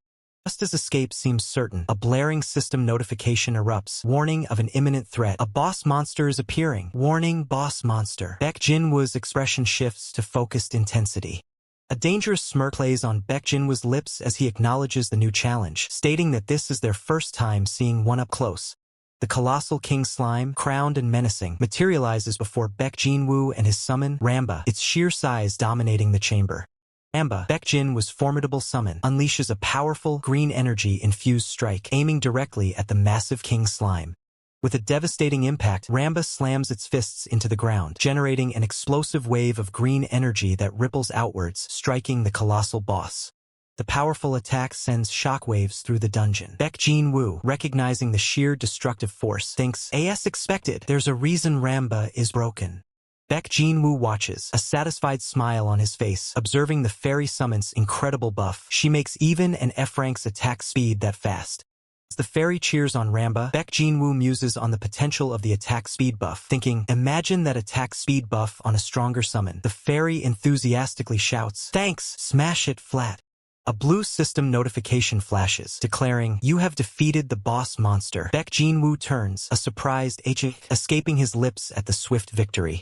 The system confirms, dungeon cleared. Clear time, 5 minutes and 32 seconds. Baek Jin-woo, however, is unimpressed, lamenting, that's pretty slow. Back when I was Jinyagod, I cleared it in under a minute, before considering, maybe that's just the limit of an F rank. Suddenly, a new blue system message appears. Special achievement unlocked. Baek Jin-woo looks up, utterly bewildered, uttering a stunned, "What?" System reveals the unexpected bonus. First clear achievement reward has arrived. High-grade summoning scroll ×3, a rare and valuable prize. An additional reward has arrived. Low-grade polishing agent ×2 foot appears, further astonishing Baek Jin-woo, who stammers, "This. In a high-tech control room, an operator frantically calls out, "Senior, look at this!" As another exclaims, "The record's been updated." The male operator and Lady Hua turn with expressions of utter shock, demanding, "What? Where?" as they try to comprehend the sudden announcement. The screen displays the astounding new record, Tuesday Dungeon, low tier, 5 minutes 32 seconds. The speed is unprecedented. Lady Hua, wide-eyed, declares, 5 minutes is a huge improvement. She then speculates, did Kong Jianho find some new build or HUH, wondering if a top player set the new record. The screen reveals the record breaker's profile, Baek Jin-woo. The name causes confusion as the male operator questions, Baek Jin-woo. Both operators express their confusion. The male operator states, "Never heard of him," while Lady Hua adds, "He doesn't look like a ranker." Standing before the screens displaying Baek Jin-woo's profile, the operators realize the astonishing truth. So a non-ranker broke the record, and not just any record, but the one ranking? News of Baek Jin-woo's unprecedented record has reached the highest levels as a group of executives, including Lady Hua, Elder Chan, and Young Fong, gather around a large screen displaying his profile. Lady Hua leans back, a thoughtful expression on her face, acknowledging, "Seriously impressive, this Baek Jin-woo." The older man with beard, his expression stern, declares the gravity of the situation. Baek Jin-woo is a national-level asset. A hand slams down on the table with a decisive thud, emphasizing the speaker's resolve. "We have to secure him somehow." The older man with beard makes a bold declaration. "We'll register Baek Jin-woo as a player right away." Another executive questions the unusual move, asking, without even doing player versus player matches. Ranking screens highlight the previous Korean record holder, Korea's 1is Kong Jianho with 6 minutes 41 seconds, a stark contrast to Baek Jin-woo's new time. A dramatic visual of Rachel, the world's top player, holding a clock, accompanies the revelation. The world's 1is Rachel, with 2 minutes 25 seconds, setting an incredibly high bar. Narrator emphasizes Baek Jin-woo's monumental achievement. Baek Jin-woo just broke the Korean 1 record among those, positioning him as a rising star. The older man with beard, his gaze firm, articulates his philosophy. "I believe people with talent deserve special treatment," solidifying the decision to fast-track Baek Jin-woo. The bustling city skyline stands tall under a clear sky, a modern skyscraper dominating the view, a testament to urban ambition. Baek Jin-woo's exhaustion is palpable as he questions the surprising ease of a recent challenge, musing internally, "I never thought a 5-minute run would be our top record. Is this really the standard for Korea?" His thoughts are interrupted as a voice calls out to him, Baek Jin-woo. The older man with beard, beaming with enthusiasm, greets Baek Jin-woo, declaring, "I've been wanting to meet you, Mr. Baek Jin-woo." Still brimming with excitement, the older man with beard questions Baek Jin-woo, "How did you beat Korea's record in one go?"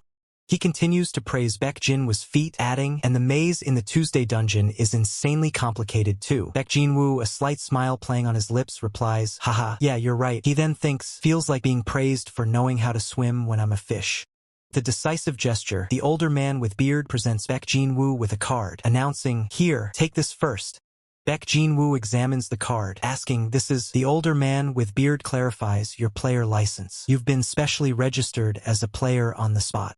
The older man with beard assures him, "There's nothing more you need to prove, Mr. Baek Jin-woo." Baek Jin-woo, with a subtle smirk, acknowledges internally, "Oh, this part's nice."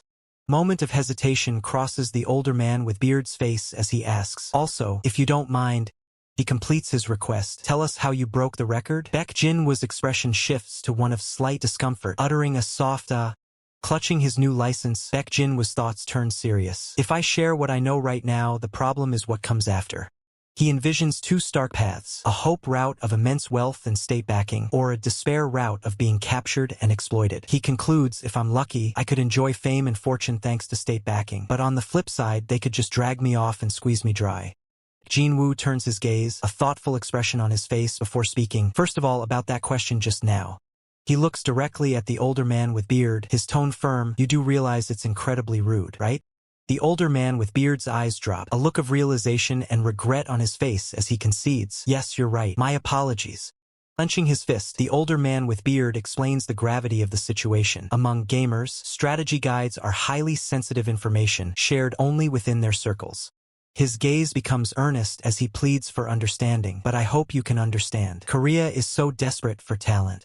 Baek Jin-woo observes the older man with beard, his internal assessment concluding, he doesn't seem like a bad person, honestly. Continues his thoughts on the older man with beard, noting he promised money right away and his personality seems decent. He's quick on the uptake too, so... Baek Jin-woo's expression holds a hint of calculation as he considers, maybe I should be the one to use the country. If I play this right, I might grow even faster than doing it alone. Baek Jin-woo addresses the older man with beard with a formal title, Assemblyman. The older man with beard responds with a simple yes. The older man with beard sits composedly at a table, his demeanor serious and focused. He informs Baek Jin-woo, our headquarters needs your knowledge, Mr. Baek Jin-woo. The older man with beard reveals his prior investigation, stating, I did some digging and I heard you've been in a hospital bed for 3 years. Baek Jin-woo's eyes narrow, his expression hardening as he retorts, so you've been investigating me? The older man with beard offers a quick apology. I'm sorry, but swiftly justifies his actions. But an unregistered player with great skills could just as easily be part of a gang. Baek Jin-woo's aura flares with quiet intensity as he warns, now that I'm registered, there's nothing more to look into, right? Don't ever do it again. The older man with beard, chastened, replies, understood. The older man with beard internally reflects on Baek Jin-woo's unexpected defiance, thinking, normally, when you bring up the country, people get scared and try to cooperate as much as possible. He continues his internal monologue, observing Baek Jin-woo calmly sipping his drink. But this guy doesn't show even a hint of that. He knows exactly how valuable he is. Baek Jin-woo, taking a sip from his mug, contemplates his own strategic position. I've been thinking it over too. What exactly do I gain by helping the country? The older man with beard offers his backing, stating, my support. Baek Jin-woo, with a questioning gaze, responds, your support? The older man with beard confidently explains, it sounds arrogant coming from me, but my position in headquarters is actually quite high. He elaborates, indicating his ambition, so if I show good results, I get more votes and can climb even higher. As he continues to make his case, the older man with beard pauses, simply stating, so. He then promises, within the scope of my authority, I'll give you all the support I can. Jin-woo, deep in thought, considers the offer, finding it not that appealing. He muses that the rewards are vague, and as a public official, he can't just freely throw money around. Baek Jin-woo proposes a counter, stating, just 1 month. The older man with beard, taken aback, asks, sorry? With a confident gesture, Baek Jin-woo continues, explaining he just got registered too, and requests, so give me 1 month to grow while receiving your support. Jin-woo lays out the terms. If you like what you see, we keep working together. If you don't, I'll return what I got, or I'll give you information worth at least that much in exchange. The older man with beard processes this, thinking, so basically, what he's saying is, he wants to use me as his personal aide for a month? He concedes internally, finding the proposal bold, but it can't be helped. Aloud, he agrees, sounds good. Deciding it's a worthwhile gamble, the older man with beard thinks, I'm sure I'll gain more by staying close anyway. He then declares, let's do it. The conversation shifts as Baek Jin-woo states, first, there's something I need to ask. Baek Jin-woo, with a serious expression, requests, please don't let the news about my new record spread around. Explains his reasoning, stating, I'm worried about my own safety. The older man with beard, surprised, begins to offer, pardon? If it's your safety, headquarters can, but Baek Jin-woo cuts him off sharply, no. Baek Jin-woo clarifies his stance. A headquarters that can't even handle one gang properly isn't going to protect a top talent. The older man with beard's fist clenches as he acknowledges, thinking, and Baek Jin-woo knows that. He then states, understood, I'll do my best to contain it. The older man with beard warns, but some of it leaking out over time may be unavoidable. Baek Jin-woo, unconcerned, replies, that much is fine. As the meeting concludes, the older man with beard announces, then I'll get going. Baek Jin-woo bids him farewell, yes, see you again next time. Baek Jin-woo watches him leave, a satisfied expression on his face as he thinks, good, now that I've even gotten him to keep quiet. A subtle smile plays on Baek Jin-woo's lips as he turns his attention to his phone, thinking, time to check the rewards I got earlier. He interacts with a holographic interface, a look of wonder crossing his face as he exclaims, wow. Baek Jin-woo is stunned by the loot, seeing high-grade summoning scroll 3 and low-grade polish 2. He marvels, these rewards are insane. The polish is whatever, but high-grade summoning scrolls? He acknowledges the rarity, thinking, as expected of a first clear achievement reward you only get once per player. Baek Jin-woo contemplates his next move, thinking, I want to crack them open right now, but gambling with just 3 scrolls is a bit. Sudden realization dawns on him as he exclaims, right, I do have that. The player web, an exclusive platform for registered players, appears on screen. The narrator explains, almost all item trades go through here. Jin-woo recalls the older man with beard's advice, or so the assemblyman told me while installing it. The chibi older man with beard enthusiastically recommends, you have to use it, highly recommended. Baek Jin-woo navigates his phone, tapping on the market button, curious about the value of his new items. He thinks, let's see, the prices. Baek Jin-woo's eyes widen as he stares at the screen, a surprised huh escaping his lips. A bead of sweat drips down his temple as his eye practically bulges, the sheer disbelief evident in his mind. What? The numbers on his phone screen confirm his shock. High grade goes for 3 million? He murmurs, seeing the immense value. Baek Jin-woo clutches his head, processing the impossible. So I basically made 900,000 won for a 5-minute dungeon run? That's insane, he thinks, overwhelmed. His eyes gleam with newfound ambition, a slight flush on his cheeks. And that's already the case now, once my stats go up more, he muses, picturing an even brighter future. His thoughts drift to his family, imagining his dad, mom, and a younger girl named Ajin, all overjoyed amidst a showering cascade of cash. Baek Jin-woo swiftly decides his strategy. First, I'll sell the high-grade scrolls, then buy low-grade scrolls with that money. He knows the drill instructor and flame dragon mage summons are potent enough to handle B ranks. The system confirms, selling 3 high-grade summoning scrolls. A new puzzle emerges for Baek Jin-woo. But low grades stack up on their own just from running dungeons, so why do they cost 5,000 won each? He wonders, seeing the market price. He observes the market carefully, noting that despite an oversupply of sellers compared to buyers, there's no cheaper listing for the low-grade scrolls. Baek Jin-woo considers the stagnant market. In times like this, he thinks, realizing he needs to consult someone. He dials a number, and after a moment, speaks into the phone. Hello? Baek Jin-woo asks. On the other end, Miss Lin answers, Appa, what's up? Baek Jin-woo thinks to himself, time to use my chance. Miss Lin, with a cheerful expression, explains, that headquarters buys those. Baek Jin-woo listens, still a bit perplexed. Miss Lin continues, no clue. They say it's to support rankers or something. Miss Lin elaborates, explaining that they buy summoning scrolls with national tax money in bulk, and the floor price is 5,000 won. But there's a cap on how many they buy each day. Miss Lin concludes, since they can always sell to headquarters, nobody lowers their prices and just waits it out. Baek Jin-woo finally understands, thinking, I see. Baek Jin-woo, still on the phone, asks with a hint of surprise, huh? Why? He listens as the explanation continues. It's an old policy from the early days, so now low-grade scrolls that headquarters doesn't even need are piling up. Baek Jin-woo responds, oh, really? A subtle smirk plays on Baek Jin-woo's reflection in the phone screen. In that case, he thinks, a new plan forming. The older man with beard, beaming, greets him warmly. Welcome, Mr. Baek Jin-woo. The older man with beard jests, you must have missed me already to come back this fast. Baek Jin-woo, slightly embarrassed, replies, yeah, something like that. The older man with beard asks, did you need something? Baek Jin-woo hesitates, beginning, well. Baek Jin-woo finally states his request. I was wondering if I could get some low-grade summoning scrolls. The older man with beard looks taken aback, questioning, pardon? Not mid-grade or high-grade. Baek Jin-woo looks away, a bead of sweat forming on his temple, clearly feeling the weight of his unusual request. The older man with beard ponders, as many as. His expression turns serious as he considers the request. We do get 50,000 of them every day, so giving him some isn't really an issue, but. The older man with beard states, I can give them to you, but if you're planning to resell them. Baek Jin-woo quickly clarifies, it's not like that. If they're just gathering dust on the market anyway, I might as well use them myself. The older man with beard observes Baek Jin-woo, thinking, Baek Jin-woo is a gamer who's different from the rest. If someone like him is going out of his way to stockpile low-grade scrolls. The older man with beard raises a finger, his expression firm. Very well, but there is one condition, he declares. Give me one decent piece of information as a sample, the older man with beard requests, his gaze unwavering.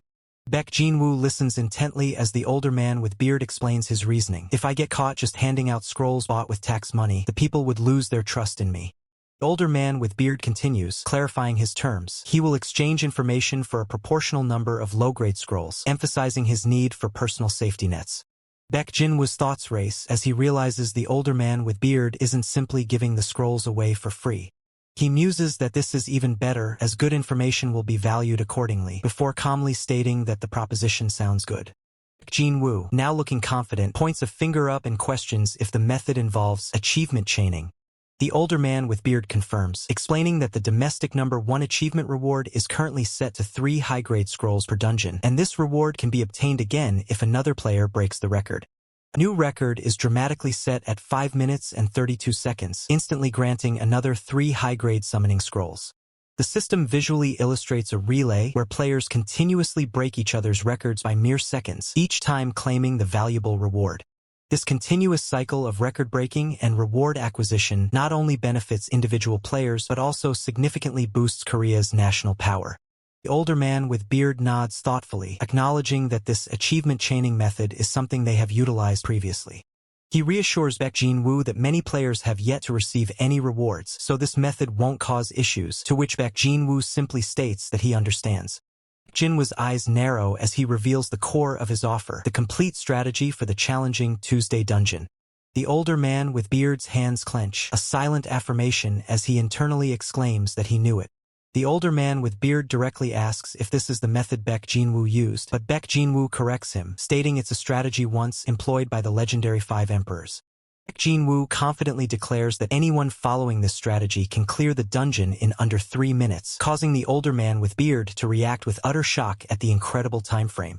Baek Jin-woo, with a confident smirk, demands 50 high-grade summoning scrolls in addition to the low-grade scrolls already promised, then asks for the older man with beard's thoughts on the price. The older man with beard stutters in disbelief at the demand for 50 scrolls, equating it to a staggering 150 million won, but Baek Jin-woo calmly asserts that the price is, in fact, cheap. Baek Jin-woo elaborates, explaining that the strategy is effective even in high-tier dungeons, not just low-grade ones, and the resulting achievement rewards alone would amount to several billions. After a moment of consideration, the older man with beard simply states his agreement. The older man with beard, with a resolute expression, promises to immediately transfer 150 million won if Baek Jin-woo's information proves accurate. Further adds that they will provide Baek Jin-woo with 10,000 low-grade summoning scrolls every day, to which Baek Jin-woo responds with a knowing smirk. In a new setting, a group of uniformed men confronts the older man with beard, one questioning why they were called in right at quitting time. The older man with beard smiles, explaining that he called them in because he wanted to test something. One of the men from the group, looking intrigued, remarks that if the older man with beard is the one calling them, it can't possibly be an ordinary test. The older man with beard asks the group if they are aware that the Tuesday dungeon record was recently broken, prompting one man to acknowledge he had heard about it, while another wonders if it was Lee Sung-woo or Baek Jin-woo. The older man with beard proudly announces that he tried the new method with Baek Jin-woo, and the results were exceptional. One of the men from the group, connecting the pieces, realizes this is why they were instructed not to spread the information around. The group leader, with a thoughtful expression, begins to articulate the anticipated reason for their summons. The older man with beard gazes confidently into the sunset, a subtle smirk playing on his lips as he prepares to unveil his true intentions. The older man with beard dramatically points to a glowing, agile, lizard-like creature, declaring, "This guy." The group reacts with shock, recognizing the creature as a formidable pied Komodo. Continuing the shock, the narration details the pied Komodo's known attributes: a B rank, 170 centimeters tall, damage-dealing tank hybrid, or at least that's what most people know. However, compared to other B ranks, its damage and tankiness are both considered mediocre, leading many to dismiss it as garbage. But a crucial secret remained unknown to players. The pied Komodo's primary diet consists of giant slimes, as a powerful impact shatters a watery mass. This unique diet makes the pied Komodo incredibly efficient, allowing it to clear dungeons rapidly by simply being deployed to hunt giant slimes. Results speak for themselves, as a system display highlights record-breaking clear times for the Tuesday dungeon, with Korea Rank 1 Park Chun-sik achieving 5 minutes 31 seconds and Lee Dongmyong clearing it in 5 minutes 29 seconds. Two men erupt in excitement, the older man with beard exclaiming that the assemblyman's words were true, having reached the boss room in under 4 minutes, his heart pounding wildly. The group celebrates, hoisting the cartoonish pied Komodo in triumph, confident that with movement speed runes, they could even aim for a world record. News of these astonishing dungeon records spreads rapidly, becoming a major headline across online platforms. Back in his office, the older man with beard intently studies his monitor, confirming his suspicions. Baek Jin-woo is far more valuable than just a one-year gamer. With a determined gaze, the older man with beard declares his decision to assemble a dedicated team specifically for Baek Jinwoo. His hand holds Baek Jinwoo's profile as he considers the potential members for this elite new squad, stating, "As for the members," looking over several applications spread across his desk, the older man with beard confidently states, "These three should do nicely." The profiles of the selected candidates are displayed, revealing Elder Chun, Lady Hua, and another capable individual. Baek Jinwoo stares at his phone in disbelief, a staggering 167 million won displayed as his current balance, uttering a stunned wow.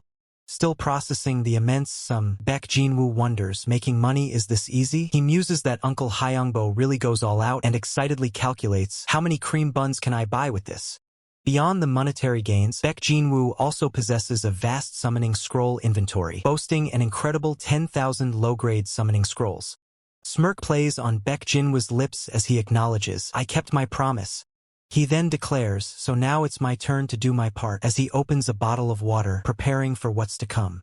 Baek Jinwoo asks the small fairy, Ramba, if she's ready, to which she enthusiastically replies, "Yup."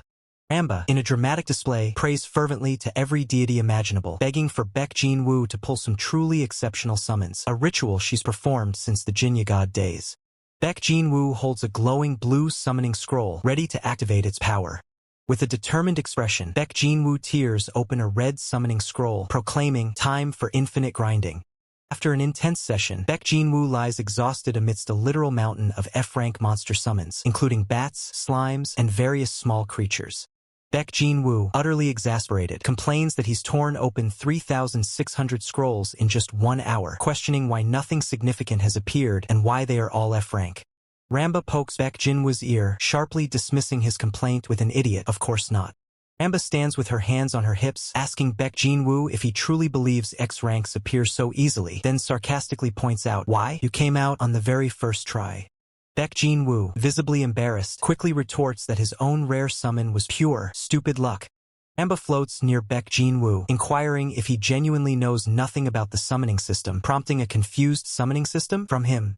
Ramba explains that the total number of summons is capped at 10% of the player count, illustrating that for 8 billion players, there are 800 million summons, meaning even his horn larva likely has 800 million copies. Ramba points a finger at Baek Jinwoo, declaring, "But here's the important part," ready to reveal a critical detail about the system. Ramba points a finger at Baek Jinwoo, revealing the critical detail. As quarantined EX ranks, there is only one unique copy of them in existence. Baek Jinwoo reacts with utter shock and disbelief, his mouth agape as he demands an explanation for this astonishing revelation. Ramba reiterates that only Baek Jinwoo possesses the ability to summon guaranteed EX ranks. Baek Jinwoo sighs in exasperation, processing the immense scale, tens of thousands of summon types, each with 800 million copies.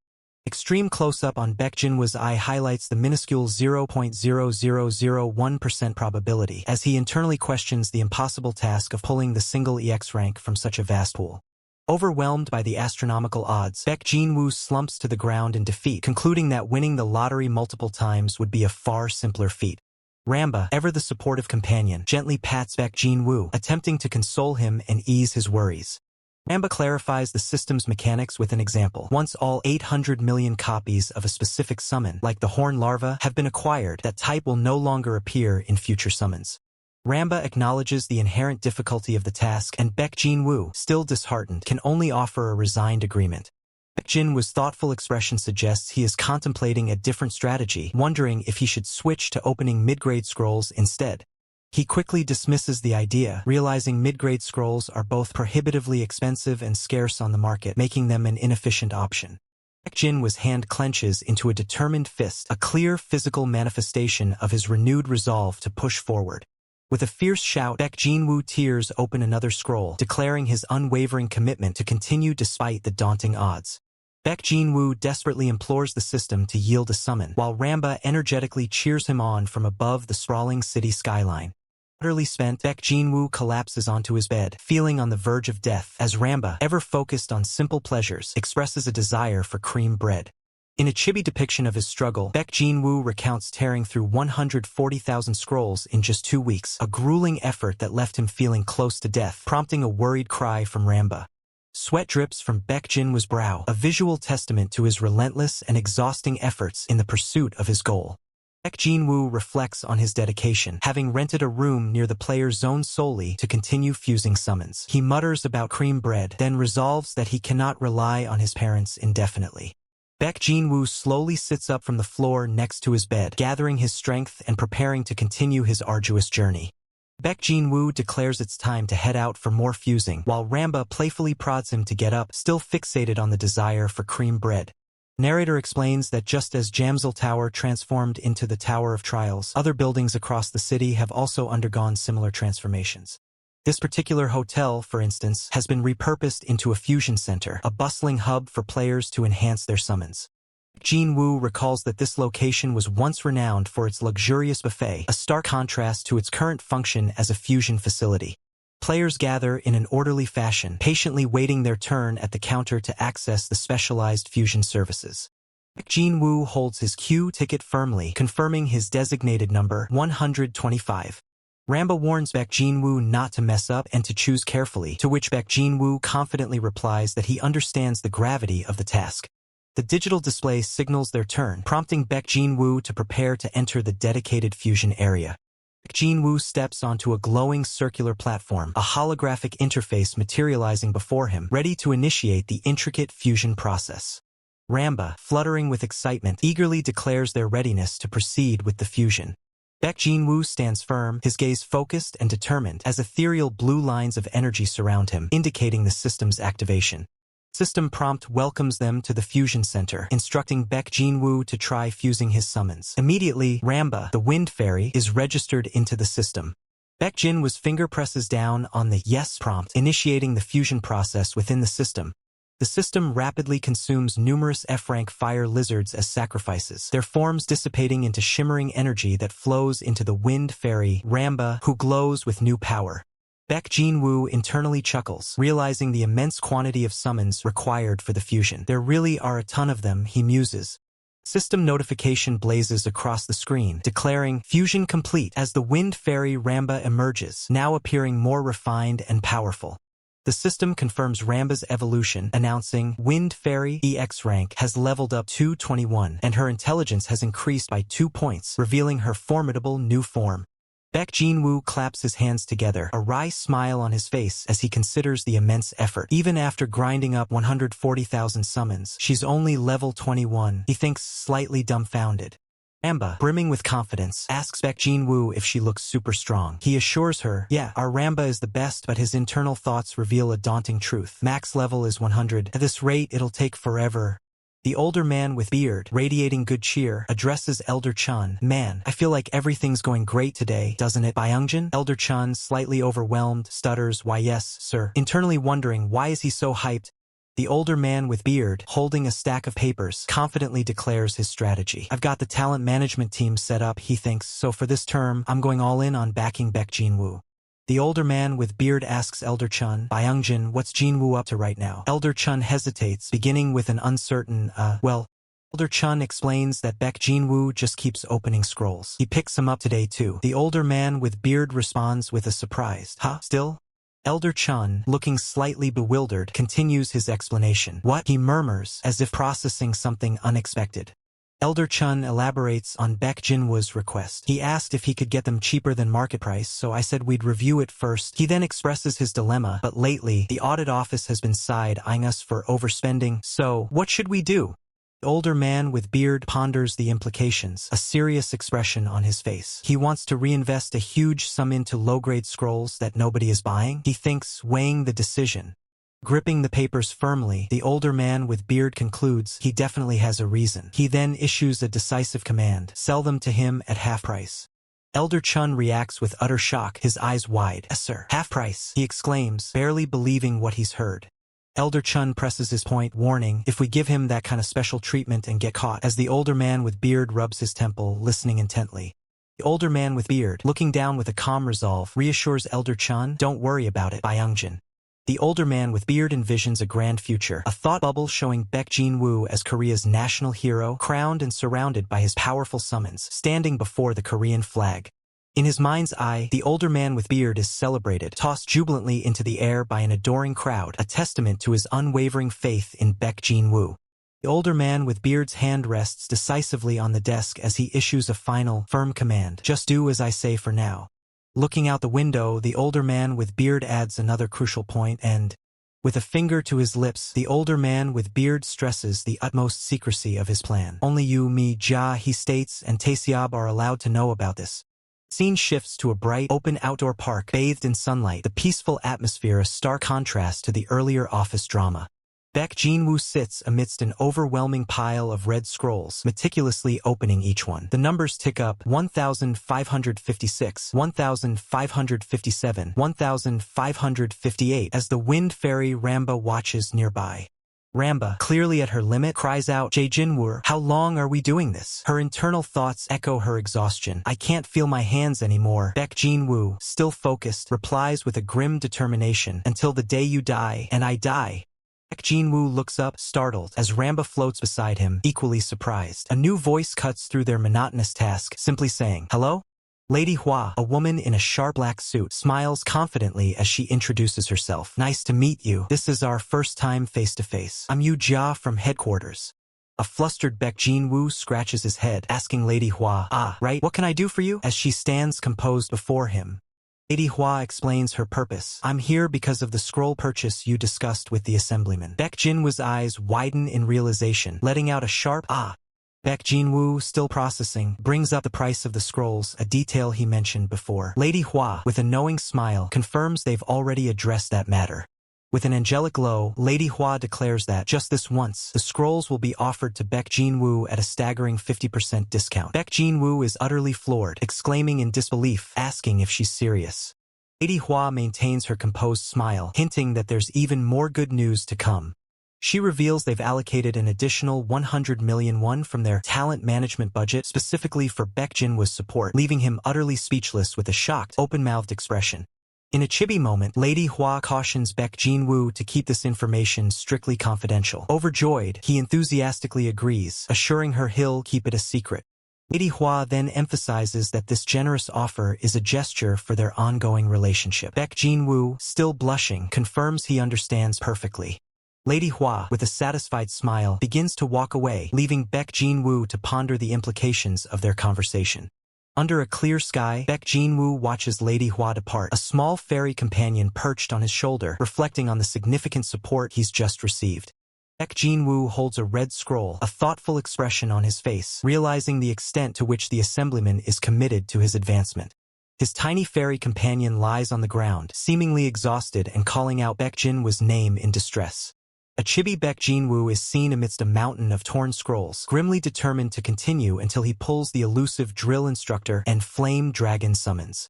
Baek Jin-woo's fairy companion cries out about the trauma of tearing scrolls, while a system notification confirms the acquisition of a white serpent, F-rank. Baek Jin-woo, with a weary sigh, accepts the situation as another notification pops up for a giant rhinoceros beetle, F-rank. He reaffirms his resolve, stating he's come too far to give up or he'll be consumed by regret. Another F-rank summon, a horn larva, is obtained as he desperately pleads for the drill flame dragon to appear. A scroll is violently torn apart, releasing a blinding flash of golden light, indicating a powerful summon is about to manifest. Baek Jin-woo looks up in stunned shock as intense golden lightning erupts from the torn scroll, scattering its fragments. He cries out in utter astonishment, questioning what is happening as the powerful aura fills the space. Baek Jin-woo, alongside his wide-eyed fairy companion, realizes with a gasp that this is the exact same phenomenon they witnessed when Ramba first appeared. System message triumphantly announces that player Baek Jin-woo has obtained the Flame Dragon Mage Summon, an EX-rank entity, as the powerful female mage materializes amidst a fiery aura. His tiny fairy companion joyously clings to Baek Jin-woo's face, exclaiming with delight that they actually succeeded. Baek Jin-woo's eyes sparkle with immense satisfaction and a hint of blush, clearly pleased with the incredible pull. Baek Jin-woo declares he can't stop now, feeling the momentum of a hot streak, while his fairy companion looks up, confused by the term. He explains a hot streak as the moment when things are going incredibly well, as another glowing scroll materializes in his hand. Baek Jin-woo, filled with renewed excitement, proclaims that when things are going well, you keep pushing for even better results. He then proceeds to tear open another low-grade summoning scroll. System message confirms the acquisition of yet another EX rank summon. The drill instructor, his fairy companion, utterly flabbergasted, questions if hot streaks are truly real. Overwhelmed with emotion, Baek Jin-woo is brought to tears of joy, his face contorted in an expression of disbelief and elation. He exclaims his success as the two magnificent EX rank summons, the Flame Dragon Mage and the drill instructor, stand tall and imposing, having finally been pulled. Male summon, the drill instructor, looks around with a questioning gaze, wondering about his new surroundings, as a system box displays his EX rank status and quarantine designation. Baek Jin-woo flashes a mischievous grin, hinting that the true potential of this new summon lies beyond his rank. The drill instructor is revealed in his true form, a training maniac clad in a red tracksuit and whistle, surrounded by a fiery aura, ready to push limits. Drill instructor, radiating an inferno of determination with hands on hips, declares with absolute conviction that training is no joke. The system reveals Hongyo's skills. Growth allows him to grow stronger through training, and charisma overwhelms other summons. Though inherently weak, he immediately puts his training philosophy into practice, ordering 5,000 push-ups from his subordinates, determined not to tire. However, the true power lies in the instructor's skill, which Hongyo unlocks upon sufficient growth. This skill massively accelerates the growth of other summons and unlocks their hidden potential. Surprisingly muscular fairy, Ramba, flexes his impressive physique, shouting his own name with fierce determination. The narrator explains that this skill allows Hongyo to power up all other summons. Baek Jin-woo, with a heart-shaped gasp, realizes this is how he always stayed ahead of other rankers, while a chibi Ramba laments that he doesn't really want to get stronger. Baek Jin-woo, smiling warmly, greets Hongyo, noting that it has been a while since they last met. Hongyo, in his knightly form, asks Baek Jin-woo if he is truly Jinya-god, to which Baek Jin-woo confirms with a casual yeah. Hongyo kneels before Baek Jin-woo, expressing his astonishment at seeing his liege once more. Hongyo confesses he never thought he would see Baek Jin-woo again after the unexplained quarantine. Baek Jin-woo, with a confident smile, remarks that Hongyo has grown exactly as he had raised him, just like Ramba. Still kneeling, Hongyo reiterates that it is an immense honor to see his liege again. The Flame Dragon Mage, with wide, surprised eyes, asks if it is truly Baek Jin-woo standing before them. Jin-woo, in chibi form, expresses his surprise, noting that this is the first time he has ever heard the Flame Dragon Mage's voice. The system identifies her as a D-rank mage summon, the Flame Dragon Mage, with an EX rank and a quarantine designation. Though officially a flunked mage, an ancient flame dragon's power slumbers within her heart. This latent power makes her a top-tier fire element nuker. While her initial skills are nothing special, once Hongyo awakens her, she gains access to Flame Dragon Wave, a devastating skill that fires a dragon-shaped blaze straight ahead. Upon awakening, she also gains Devour, an incredibly powerful skill that permanently increases Flame Dragon Wave's damage each time it eliminates a boss-tier enemy. Only Hongyo possesses the unique ability to draw out the Devour skill from her, as the Flame Dragon Mage's eyes glow with intense power. The narrator explains that Baek Jin-woo was the only player to properly utilize the Flame Dragon Mage. Overjoyed, the Flame Dragon Mage exclaims her delight at seeing Lord Jinya-god again, confessing how much she missed him. Jin-woo, slightly flustered by the heartfelt reunion, clears his throat and admits that he missed her too. Hongyo confirms his understanding to his liege, while the Flame Dragon Mage also respectfully acknowledges Sir Jin-woo. Baek Jin-woo smiles, announcing his next move, with a playful chibi Ramba floating nearby. Under the glittering night sky of the city, Baek Jin-woo decides it's time to head home and finally get some much-needed sleep. Baek Jin-woo, finally in his bed, drifts off into a deep, peaceful sleep, indicated by the ZZZ sound effects. While Baek Jin-woo rests, his loyal summons, Hongyo, the Flame Dragon Mage, and Chibi Ramba, remain vigilant, sitting in quiet contemplation on the floor. Hongyo acknowledges the passage of time, stating it's been a while, and the Flame Dragon Mage readily agrees. Hongyo identifies Ramba, who then responds by recognizing Hongyo, recalling that their acquaintance was only for about a month. Hongyo, with a grim and resolute expression, states that the duration of their acquaintance is irrelevant, as he has only one crucial thing to say. Hongyo declares, with a look of intense concern, that they are currently far too weak, causing the Flame Dragon Mage to react with a startled eek. Hongyo's fist clenches, radiating power, as he emphasizes that their current strength is insufficient to truly aid their liege in the battles to come. The Flame Dragon Mage, with a sudden surge of determination, shouts her name, ready to act. Hongyo instructs the Flame Dragon Mage to sit down and focus on sensing mana, promising to unlock her Devour skill first once he fully awakens. Hongyo's piercing, glowing blue eyes fixate on Ramba as he begins to issue a stern command, and Ramba, you. The confident smirk, Hongyo declares Ramba's new regimen. You need to work on your swing speed, so you're doing strength training with me. Ramba's face contorts in utter shock, her tiny form trembling. The idea of brute force training is clearly horrifying. Strength training? The armored figure, arms crossed, sternly questions Ramba's hesitation. Do you not want to be helpful to our liege? Ramba quickly stammers. See, that's not it. Armored figure continues, pointing to a frying pan hanging in a kitchen. Then from now on, swing that frying pan. Since it's your first day, just 5,000 swings. Ramba's chibi form explodes in disbelief, her mind unable to process the sheer number. F5,000. As the armored figure walks away, Ramba desperately trails behind, pleading for mercy, while another character sleeps soundly in the foreground, oblivious. Scene shifts to a modern office, where the older man with beard reacts with alarm. What? They're cutting off my low-grade scroll supply? Lady Hua, composed and professional, confirms the bad news. Yes, the notice just came down. It's an order from the director. The older man with beard looks up, surprised, then frustrated. The director? He should have bigger things to worry about. Why stick his nose into something this minor? His frustration deepens as Lady Hua continues. On top of that, they're demanding a detailed report on how all the low-grade scrolls we've given out so far were used. The older man with beard clenches his jaw, a single word escaping his lips. Damn it. Lady Hua, deep in thought, speculates on the cause of their troubles. I'm guessing Assemblyman Lim Heezu pulled some strings. The older man with beard vents his frustration. That guy's been nitpicking everything I do lately. Lady Hua asks, what should we do? I've got the explanation documents ready, but if HQ stops giving us scrolls, we've got nothing left for Mr. Beck. The older man with beard looks deeply worried, his hands clasped as he considers the impending deadline. And it's almost time to deliver the next batch. Bead of sweat forms at the corner of his eye, reflecting the immense pressure he feels regarding the situation.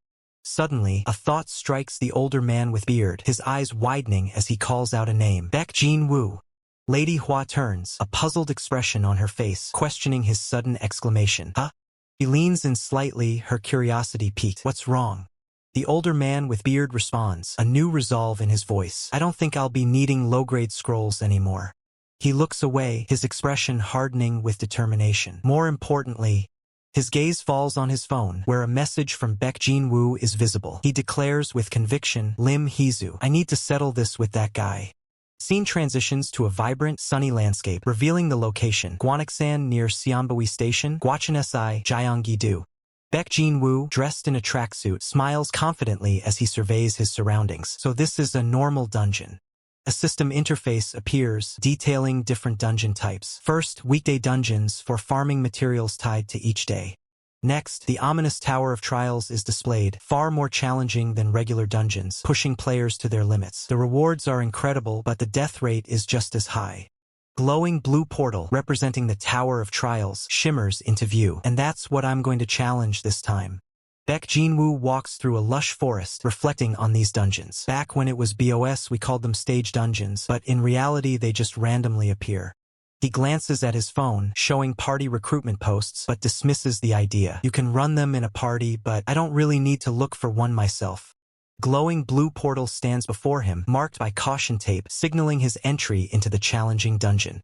The narrator explains that after a dungeon spawns and enough time passes, a critical event occurs. Triggers a terrifying dungeon break, unleashing hordes of monsters onto the world, requiring immediate clearance. As Baek Jin-woo prepares to enter the portal, a guard requests to see his license before granting access. Baek Jin-woo promptly hands over his license, ready for inspection.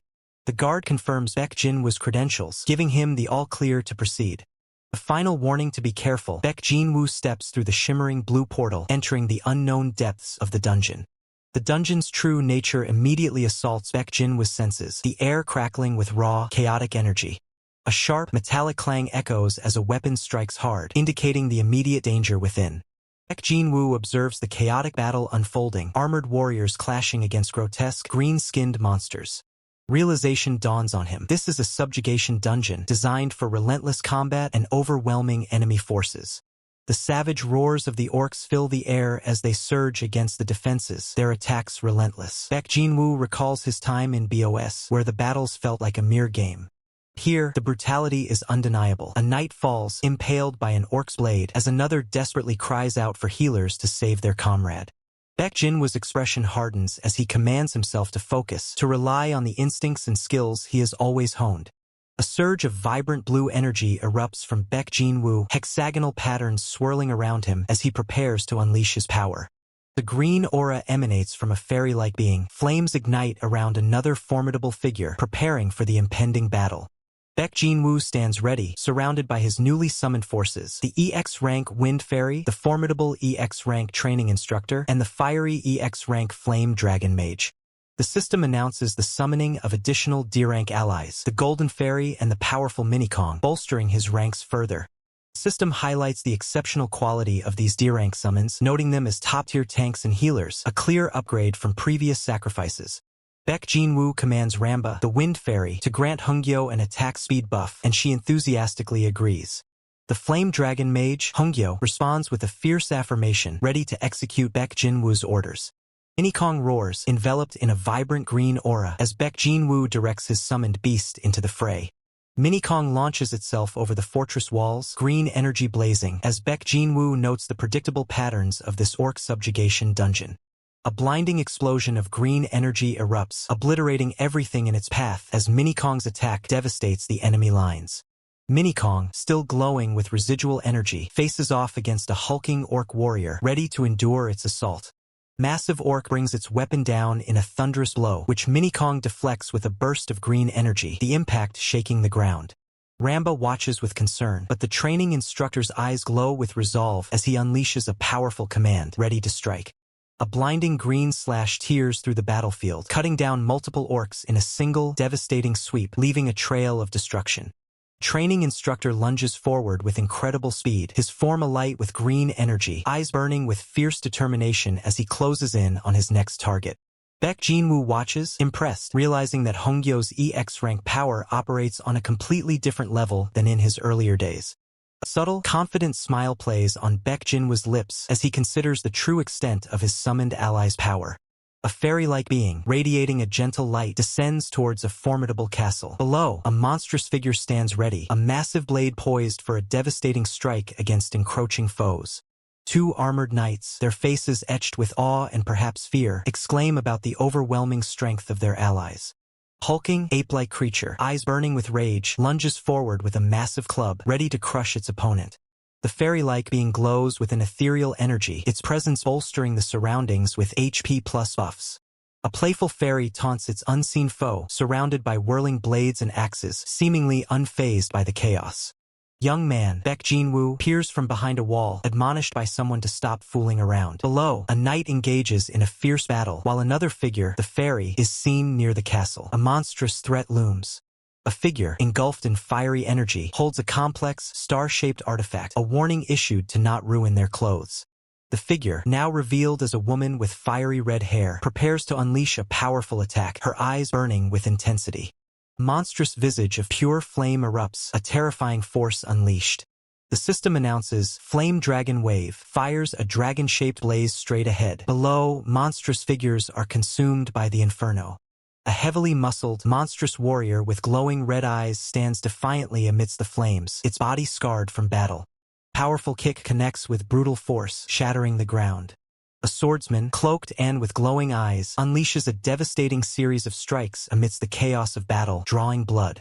A swordsman stands poised, his sword ready, as a colossal stone creature emerges from the ground, its attack deflected. System announces, Dungeon cleared. A jubilant fairy celebrates the victory, while other fairies and a knight observe the aftermath. A red-haired woman, holding a staff, reacts with surprise as system notifications declare her Flame Dragon Mage has leveled up and her intelligence has increased. A warrior, identified as Training Instructor EX rank, stands stoically as the system confirms his level up and a critical rate increase. System notification announces, Reward has arrived. Mid-grade summoning scroll X1. A shocked Baek Jinwoo exclaims about the scroll's value, noting the quick earnings. Baek Jinwoo resolves to find the next dungeon, while a fairy congratulates him on his level up. The red-haired woman and another ally look on. Baek Jinwoo's fist clenches as he contemplates raising his summons and earning money simultaneously. Baek Jinwoo, with a confident smirk, declares his intention to grind his way to a new life. Man, head bowed and hands clasped, seems lost in thought, a soft sigh escaping him. Lady Hua confronts another person, questioning their decision to make a bet. The other person defensively claims they were provoked. Elder Chun attempts to calm the situation as two other men sit at a conference table, their expressions tense. A man with striking red hair and a confident smirk addresses someone, offering unsolicited advice about wasting the budget. The older man with beard, his face contorted in anger, questions the purpose of a talent management team that fails to cultivate proper talent. The man with red hair, laughing, points out that none of the talents the older man with beard has raised have ever made the national team, sending the latter reeling. The man with red hair shrugs dismissively, while the older man with beard, flustered, asks if the current discussion is solely about a past dungeon record. Man with the dark hair, his eyes widening in disbelief and anger, mutters about Lim Hizu, that bastard. A man in a suit, seated confidently with his arms crossed, states that the rankers he's picked have consistently made the national team every year. The man in the suit, seated confidently with his arms crossed, states that the rankers he's picked have consistently made the national team every year. He questions what happens if someone else rises to that level.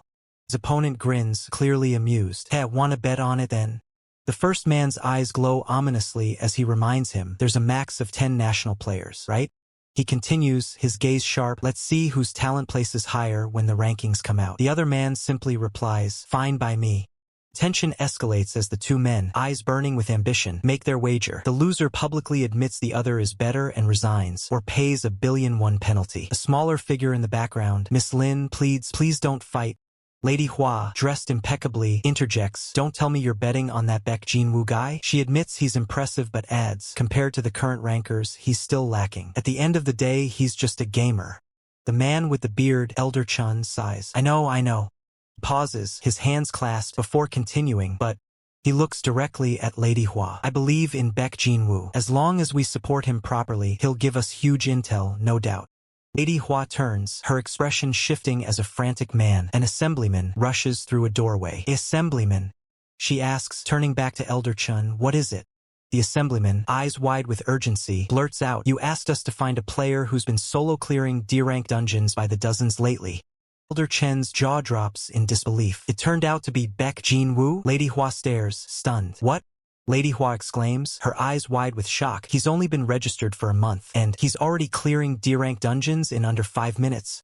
Elder Chen chuckles, a wide, knowing grin spreading across his face. Kiki, see that? Throws his arms up in triumph, shouting, what did I say? I told you Baek Jinwoo is the absolute best. Lady Hua mutters, unimpressed, sigh. That phrase is so outdated. Elder Chun, still beaming, declares, still, I knew you had it in you, Baek Jinwoo. The scene shifts to Baek Jinwoo's feet, surrounded by a faint blue aura, as he thinks, as expected.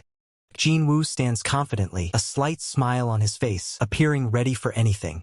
He looks at his phone, displaying a bank account with a balance of 26,002,501. He chuckles to himself, ha ha ha. Baek Jinwoo, blushing slightly, exclaims, I made a whole 16 million. He continues, his voice filled with a manic energy. In 4 days I ran 160 D-rank dungeons like a lunatic. The scene transitions to a battle. Baek Jinwoo, wielding a massive sword, swings with immense power, while a formidable foe, possibly a dragon/demon boss, charges forward amidst flames. Baek Jinwoo looks overwhelmed, clutching a stack of money. It's from them, and this is the money I earned. He holds his phone up, tears streaming down his face, illuminated by a divine light. My blood, sweat, and tears. Jinwoo sits on a bed, looking at his phone. Alright, first, let's split up these accounts. He looks at a document detailing his savings. This is my savings account. I'll save 10 million won a month here and use it just for myself. Below, a picture shows him looking like a king, with the text 10 million a month. Saving it out loud still feels like a dream. He looks at his phone again, displaying his player account with 6,002,501. He looks at a pile of red currency and various gems. All the money in here is going to be spent on my summons. Holding his phone, Baek Jinwoo smiles. I mean, money's important and all, but right now the most important thing is my value as a player. It's about time we start setting up runes and doing upgrades. And for that, grinding weekday dungeons is still the best answer. I wonder if there are any on the market? Huh? C ranks average 20 million? Why are they so expensive? B ranks are averaging 200 million, and there aren't any A or S ranks listed at all. At this rate, you'd become a ranker in no time. Well, I guess it makes sense. Even with high-grade scrolls, B ranks only have a 1% chance. It's fine. This is exactly why I made myself a backup to lean on. Assemblyman. What? We've received a new request from player Baek Jin-woo. What? What is it? What is it? What's he asking for? I'll say yes, I'll buy it. I'll buy everything. Geez, you scared me. Here it is. Baek Jin-woo. Mel's, this is easy, Huang. Is now a good time for a quick call? Yes, it's fine. A summon purchase list? What? All of this? He's asking us to buy all of these. Do you really think I'd still be stuck using C-rank summons? And what will he give us in return if we buy them? He says he'll share his time attack strategies for the weekday dungeons. Not just Monday or Wednesday dungeons, but all the weekday dungeons. Yes. He's not offering just one, he's saying he'll share all of them. That's a pretty big move. Alright, got it. I'll talk to the director about it.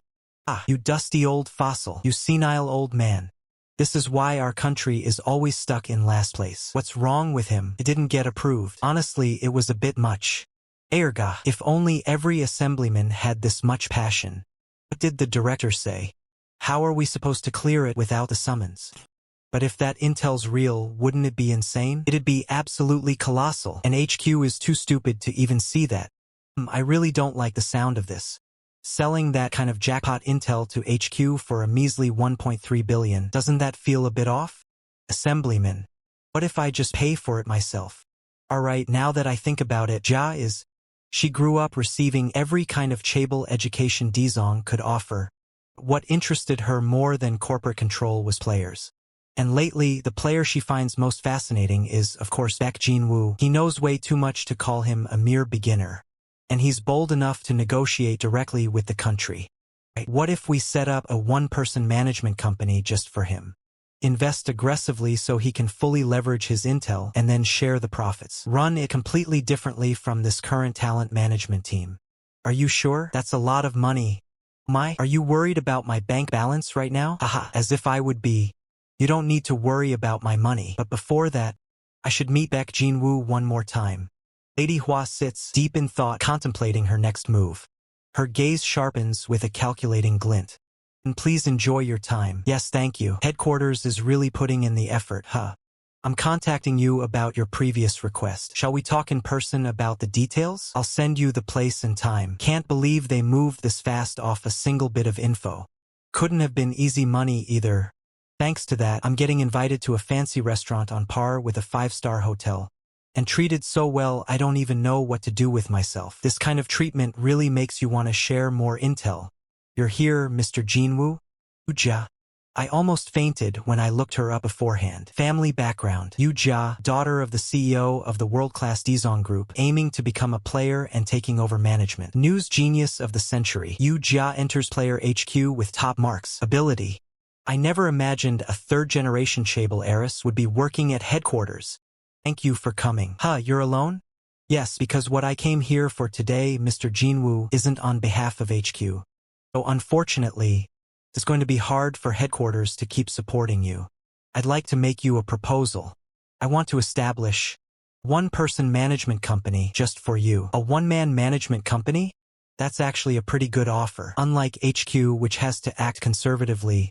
Above all, what I need most is someone who can buy my intel at the highest value and has the means to squeeze every last drop out of it. With me, Yu-ja, and the full backing of Dizong behind you, I'm willing to provide whatever support you need without holding back. Money doesn't lie, after all. We haven't met many times, but you really seem like a good person. And you'll want to check the summons you requested too. Huh? Already? I haven't even signed anything yet? Whether you sign or not, I've already started preparing them. But just think of it as a gift. This is insane. Long live chaebol families. Appa, he's probably here again today, right? What has he even been doing lately that he never answers? He even said he got a separate place to live. Oh, she's really pretty. That face, I'm sure I've seen it on Insta or something. I stay strong without them. I stay strong without them. Yu-ja, isn't it? Yu-ja, isn't it? Huff, huff. More. You only grow by pushing yourself all the way to your limits. I'll run one more lap. I've already hit my limit. Everyone quiet. Someone's coming. No talking. Gasp. You're here? Yes. Have you been working out since this morning? Yeah, just lightly. So this is your full team, I guess. There are some summons I've never seen before. Ah yeah, these are my main ones. Go finish your training. I'll officially introduce you later. Yes then, first, here's your gift. Player Yuja has requested a trade. Carefully check the other party's offer. Trade accepted. King Kong has been acquired. You little punk. Squawk. You might die from a system curse popping up on your screen. Yuja. Baek Jinwoo. You really got everything. Do you accept the trade with player Yuja? Trade complete. Lady Hua, thank you so much. This really is an amazing gift. Really, Baek Jinwoo. Hehe, this is nothing. Now then, shall we get into the real discussion? Company name will be UBEK. 70% of the shares will go to you, Mr. Beck. 25% to me. And 5% to Assemblyman Park. Resignation. This is my way of betting on you. I'll secure a firm 25% for myself. I have the ability to maximize the value of that 25%. And since it's a one-man company, voting rights don't matter that much anyway. What matters is the relationship with Baek Jinwoo. Right now, it's time to set greed aside and solidify that relationship. Baek Jinwoo, sign. Contract complete. I look forward to working with you, CEO Yu. Likewise.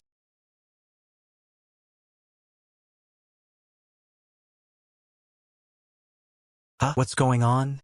Yeah. Auto hunt, huh? Baek Ajin, what are you doing here? So let me get this straight. You looked up Yuja, you were already a fan of hers, and then you followed her? Followed her? I just got curious and came after her. Ja already left. She's still following her? This is getting intense.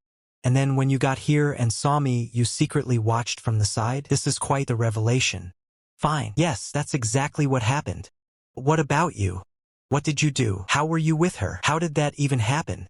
There's a family-related clause in our contract. We were going to cross paths eventually. I was actually planning to introduce myself to your family too, so this works out well. Ms. Yu Jia was planning to introduce her to my family?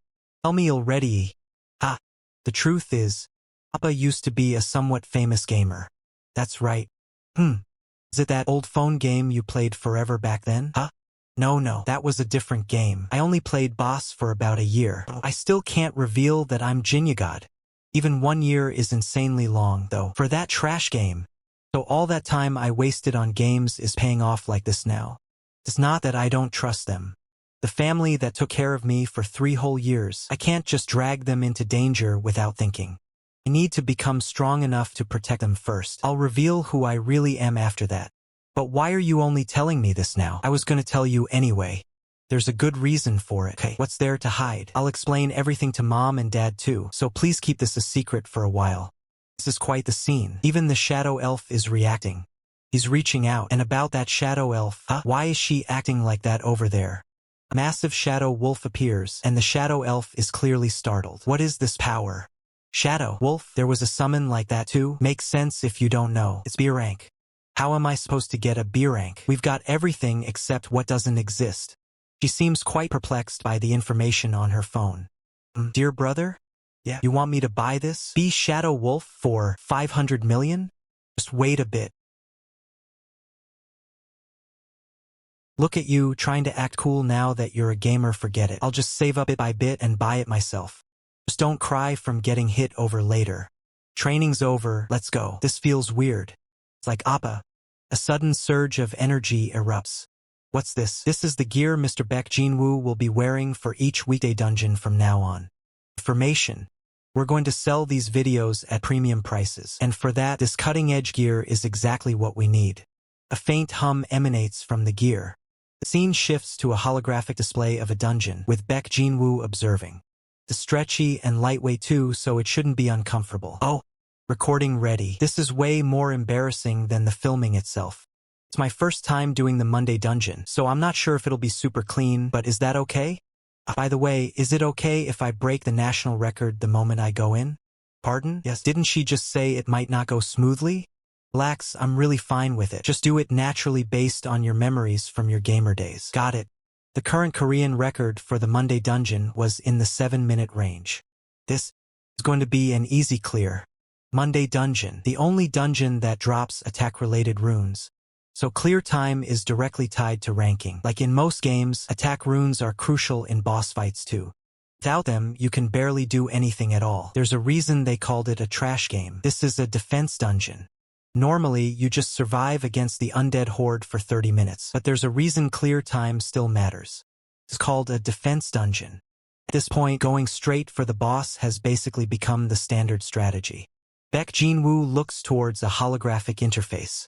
You currently have 3 preset teams. Which team would you like to summon? Player can make up to 3 teams.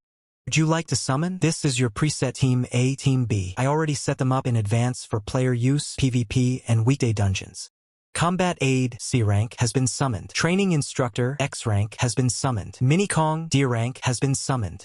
The system confirms the successful summoning of Priest of Radiance and Golden Murmury, adding vital support to the party. Critical system alert flashes. The undead horde of the evil lich is closing in. Baek Jin-woo must hold the line until reinforcements arrive. The countdown begins. With only 30 minutes remaining, the team prepares for the incoming onslaught. The undead army emerges from the shadows, their eerie cries echoing across the battlefield as the timer ticks down. Minikong unleashes a primal roar, charging into the fray to intercept the skeletal warriors. With overwhelming strength, Minikong crushes a skeleton in its massive grip. Minikong follows through with a devastating strike, shattering the undead ranks. The skeletal remains crumble to dust under the relentless assault. Jin-woo surveys the battlefield, his eyes sharp and focused as he coordinates his summons. The mysterious leader of the undead looms in the distance, commanding the endless tide of monsters. The party maintains their formation on the desolate, cracked earth, readying for the next wave. Jin-woo gives the order, his expression calm and calculated. He directs the team to move to higher ground, seeking a tactical advantage against the horde. The team moves with precision, aware they are being watched as the massive hand of an enemy looms nearby. Jin-woo sprints across the terrain, his focus locked on the objective as the timer continues to drain. Baek Jin-woo eyes the situation, calculating the exact time needed for the remaining enemies to reach them. The training instructor intercepts a skeletal warrior with a precise, lethal strike. Minikong finishes off another enemy, crushing its skull with ease. Baek Jin-woo notes with satisfaction that his summons are performing efficiently. He turns his attention back to the primary threat, the imposing figure cloaked in darkness. The combat aide readies his weapon, scanning the field for the perfect shot. Combat aide displays high accuracy, though his individual damage remains low. However, in this specific low-rank dungeon, the combat aide proves to be a vital asset against the low HP lich. Baek Jin-woo signals the combat aide to hold his fire for the perfect moment. Commands the Priest of Radiance to cast a blessing, imbuing the team with power. The blessing takes effect, surrounding the combat aide's weapon in a brilliant golden light. The blessing's effect is simple yet devastating. It strips away the lich's dark shield immunity. Jin-woo smiles, realizing the opportunity they have been waiting for. He gives the final command, his voice cold and decisive. The training instructor surges forward, ready to deliver the finishing blow as the combat aide opens fire. Training instructor surges forward, ready to deliver the finishing blow as the combat aide opens fire. The training instructor slams into the ground with bone-shattering force, sending shockwaves through the dungeon floor. The training instructor looms large, its sheer presence forcing the opposition to keep their distance. Glowing hand reaches out, channeling mystical energy to prepare for a crucial intervention. A radiant spirit manifestation appears, bathing the area in a golden, restorative light. The combat aide maintains pressure, steadying the rifle for another precise shot. Jin-woo watches the exchange with a calm, stoic expression, his focus absolute. The dragon/demon boss scoffs, noting that the damage dealt is laughably weak. Despite the mockery, the dragon/demon boss can't help but notice its HP bar slowly whittling away under the constant barrage. Jin-woo observes the situation, noting that under normal circumstances, this would be a grueling, long-term battle. The training instructor receives a sudden burst of HP, its vitality surging back to full strength. Sensing an opening, the training instructor prepares to intercept the incoming threat. Training instructor grapples with the enemy, locking them in a desperate struggle. The enemy lets out a piercing, guttural screech as the situation turns dire. Jin-woo smiles, realizing that the standard rules of the game simply don't apply to him. He steps forward, his movement precise and lethal as he prepares to strike. With a swift motion, he delivers a devastating blow that connects perfectly. Baek Jin-woo stands ready, declaring his intent to utilize his powerful summon. By unlocking the hidden potential of his summon, he plans to optimize every skill for maximum efficiency. Even the most formidable enemies fall in a single, well-placed strike. The enemy's eyes glow with a menacing, dark aura as it prepares to retaliate. Boss monster towers over the battlefield, a terrifying presence that commands the field. With a final, decisive movement, the boss monster begins to fade away. The system confirms the boss has been defeated, clearing the dungeon in record time. The battlefield settles as the team stands victorious over the fallen enemy. Baek Jin-woo jokes about his unconventional spoon strategy, clearly pleased with the result. Lady Hua observes the leaderboard, surprised by the speed of the dungeon clear. She notes that it has only been a week since they provided the summons and promises continued support. A young man listens intently, reflecting on the rapid progress being made. Lady Hua questions whether Baek Jin-woo is truly capable of breaking every single weekday record. The conversation shifts as Lady Hua acknowledges the feat of breaking the Tuesday dungeon record, yet remains skeptical about how Baek Jin-woo could possibly clear the others. Leaderboard flickers into view, displaying the Monday dungeon rankings. The doubt lingers. Could Baek Jin-woo really be bluffing? Lady Hua cuts through the tension with a cold, direct question. Is there really a reason to be worried? Baek Jin-woo listens, his expression betraying a hint of unease as the weight of the situation settles in. Lady Hua remains unfazed, reminding everyone that this entire operation was built on her capital. Jin-woo reassures his companions, promising that regardless of the outcome, their careers are safe under his protection. With a flourish, Lady Hua adds the ultimate incentive. Their salaries will remain untouched no matter what happens. Overwhelmed by the generosity, the team embraces, declaring this workplace a dream come true. In the shadows, someone watches Baek Jin-woo closely, convinced that he is hiding a much deeper secret. Baek Jin-woo speaks with an unsettling confidence, asking if it's truly acceptable to shatter the domestic record the moment he steps inside. The dungeon key glows with an intense, golden aura. It's clear that these challenges mean nothing to him. Panic erupts in the control room as the notification hits. The record has been shattered. The data confirms the impossible. The Monday dungeon, low rank, cleared in just 4 minutes and 12 seconds. The staff members are in shock, struggling to comprehend how someone could shave 3 full minutes off the previous record. Culprit behind this absurdity is none other than Baek Jin-woo. The sheer insanity of the achievement leaves the observers speechless. They struggle to believe that Baek Jin-woo broke the record on his very first attempt. Lady Hua's hands tremble slightly. The mission is accomplished. She clenches her fist, knowing that this is only the beginning. A predatory smile forms on her lips. This business is going to be a massive hit. Confidence radiating from her, Lady Hua knows they are on the verge of something huge. Back in the field, Baek Jin-woo stands ready with his summons, preparing for the next phase. A portal opens as Baek Jin-woo announces that there is more work to be done. He gazes up, ready to begin the grind. The system prompt appears. It's time to initiate the auto-battle sequence. Clearing the weekday dungeon unlocks the auto-battle feature, allowing his team to grind efficiently. As the summons continue to grind, the rewards begin to pile up. Baek Jin-woo confirms the order, sending his training instructor into the inventory. The Wind Fairy is successfully summoned, and Baek Jin-woo assigns Ramba to take charge of the Monday dungeon grind.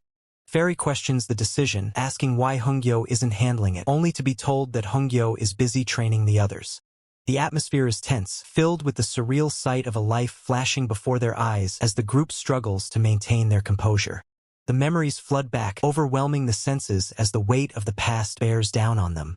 Desperation sets in, with a plea echoing through the silence. Let me grind, please, just let me grind. The request is met with a simple, resigned okay, as the reality of the situation sinks in. Baek Jin-woo takes command, directing the group to clear the other weekday dungeons first to stack up those auto-battle rewards. The confident gesture, Baek Jin-woo finalizes the plan, ensuring the remaining summons are focused entirely on training for maximum efficiency. He gives a final directive to Ramba, who eagerly accepts the responsibility with a cheerful, "Got it, leave it to me." Baek Jin-woo pauses, a flicker of uncertainty crossing his face as he mutters, "HM." He is greeted with a warm welcome, the others acknowledging his arrival with practiced grace. Baek Jin-woo presents the items, noting, "Ah, right, all the video files are on here." Exchange is successful, with Baek Jin-woo confirming there is nothing else needed, much to the relief of the others. Lady Hua reassures him that they will handle the situation internally to prevent any news leaks. Baek Jin-woo surprises her by admitting he doesn't mind if the record-breaking run is made public. He clarifies his priority: just focus on protecting my family. Korea's still got gangs running wild, but Lady Hua remains silent, her expression unreadable as she processes his request. She finally responds, yes, I'll protect them even if I have to use all of Dizong's power. Dungeon boss is defeated, its form collapsing into the void. The system notification confirms, dungeon cleared, clear time 3 minutes and 10 seconds. Baek Jin-woo reflects, I cleared it with Komodo so it would look good on camera, but at this level I could probably place on the world rankings. He strategizes, slot movement speed runes into Pied Komodo, and if you power level Wind Falcon, breaking the record is easy. Baek Jin-woo taps his communicator, ready to wrap up. He declares, and that wraps up Tuesday's recording. The scene shifts to the Wednesday dungeon, a frozen landscape with a unique, chilling feature. The biting cold makes its presence known immediately. Baek Jin-woo shivers violently, caught off guard by the intense frost. He complains, ugh, it's freezing out here, while checking his interface. The system alerts him, Frost Cat C rank has been summoned. Wind Falcon B rank has been summoned.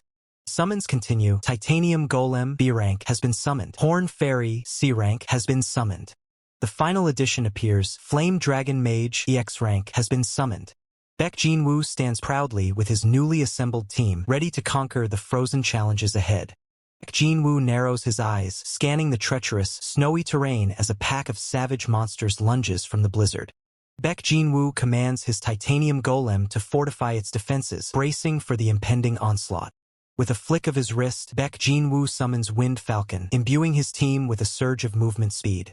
Wind Falcon descends, perching gracefully upon the Titanium Golem's shoulder. Perched atop the massive Titanium Golem, Baek Jin-woo and his allies prepare to traverse the frozen landscape at breakneck speed. The Titanium Golem charges forward with earth-shaking steps, carrying the party through the blizzard. The sheer velocity and intensity of the ride leave Baek Jin-woo struggling to keep his composure. Though the speed is exhilarating, Baek Jin-woo finds the constant motion increasingly nauseating. Enemy monsters give chase, their roars cutting through the howling wind. The Titanium Golem barrels through the snow, shrugging off incoming projectiles with ease. Baek Jin-woo observes the carnage, impressed by the Titanium Golem's durability as a frontline tank. The path ahead remains dangerous, and Baek Jin-woo knows this is only the beginning.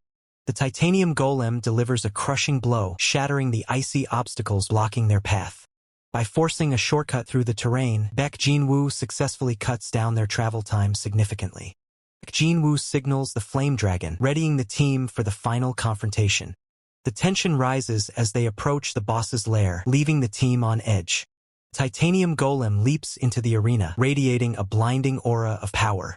A system alert flashes red. The boss monster has manifested, signaling the start of the final battle. The boss lets out a deafening roar, shaking the very foundations of the dungeon. Baek Jin-woo calls upon the Fire Fairy, preparing to unleash a torrent of flames. The Fire Fairy manifests, glowing with intense, ethereal heat. The boss is encased in jagged ice, preparing a counterattack against the encroaching fire. Baek Jin-woo commands the Flame Dragon to strike with everything it has. A massive wave of fire erupts, consuming the battlefield in a sea of destruction. The Flame Dragon transforms into a spectral beast, tearing through the boss's defenses. The Titanium Golem provides the opening, allowing the flames to land a critical hit. The boss is engulfed in the inferno, its health bar depleting rapidly. The boss defeated, the system notification confirms the dungeon has been successfully cleared. The Titanium Golem stands down, kneeling as Baek Jin-woo checks the rewards. Baek Jin-woo beams with pride, celebrating yet another record-breaking clear time. Toll of back-to-back dungeon clears hits hard, leaving Baek Jin-woo doubled over with a classic case of golem sickness. Word of his impossible speed spreads like wildfire across digital media, turning Baek Jin-woo into an overnight sensation. Public curiosity peaks, with everyone whispering the same name, Baek Jin-woo. Observers are left stunned, questioning if this is the same mysterious player who dominated the Tuesday dungeon. The news cycle is relentless, fixated on the meteoric rise of Baek Jin-woo. Doubts linger among the elites, wondering how anyone could have forgotten such a formidable climber. The realization hits home. Baek Jin-woo has officially shattered the long-standing record held by Kang Jeon-ho. The reports emphasize how Baek Jin-woo appeared out of nowhere, clearing 3 consecutive daily dungeons like a comet. Monday, Tuesday, Wednesday, the barriers keep falling, and the community is in complete disbelief at the unprecedented pace of Baek Jin-woo. All eyes remain locked on the screen, wondering if the Thursday dungeon will be the next to fall to Baek Jin-woo. Elder Chun stares at the device, processing the implications of this sudden shift in the power dynamic. He confirms the identity of the player, referencing the one who sought summons in exchange for critical intel. The associate recalls how the deal was struck, noting that Baek Jin-woo refused to release any information without payment. It appears the gamble paid off, as the intelligence provided by Baek Jin-woo proved to be entirely accurate. A heavy sigh escapes him, acknowledging the weight of the situation. Reflecting on the past, he admits that the opposition's arguments regarding Baek Jin-woo had some merit at the time. The regret is palpable. They missed their chance to secure the loyalty of such a high-value asset. Backing Baek Jin-woo would have guaranteed both public acclaim and a massive surge in political support. He shakes his head, lamenting the missed opportunity that was squandered so carelessly. Turning to his secretary, he prepares to issue a new directive. The order is clear: re-establish contact with Baek Jin-woo immediately. The urgency in his eyes reveals the desperation to win Baek Jin-woo back at any cost. Mission is set, and the wheels are in motion to reclaim their lost connection to the rising star.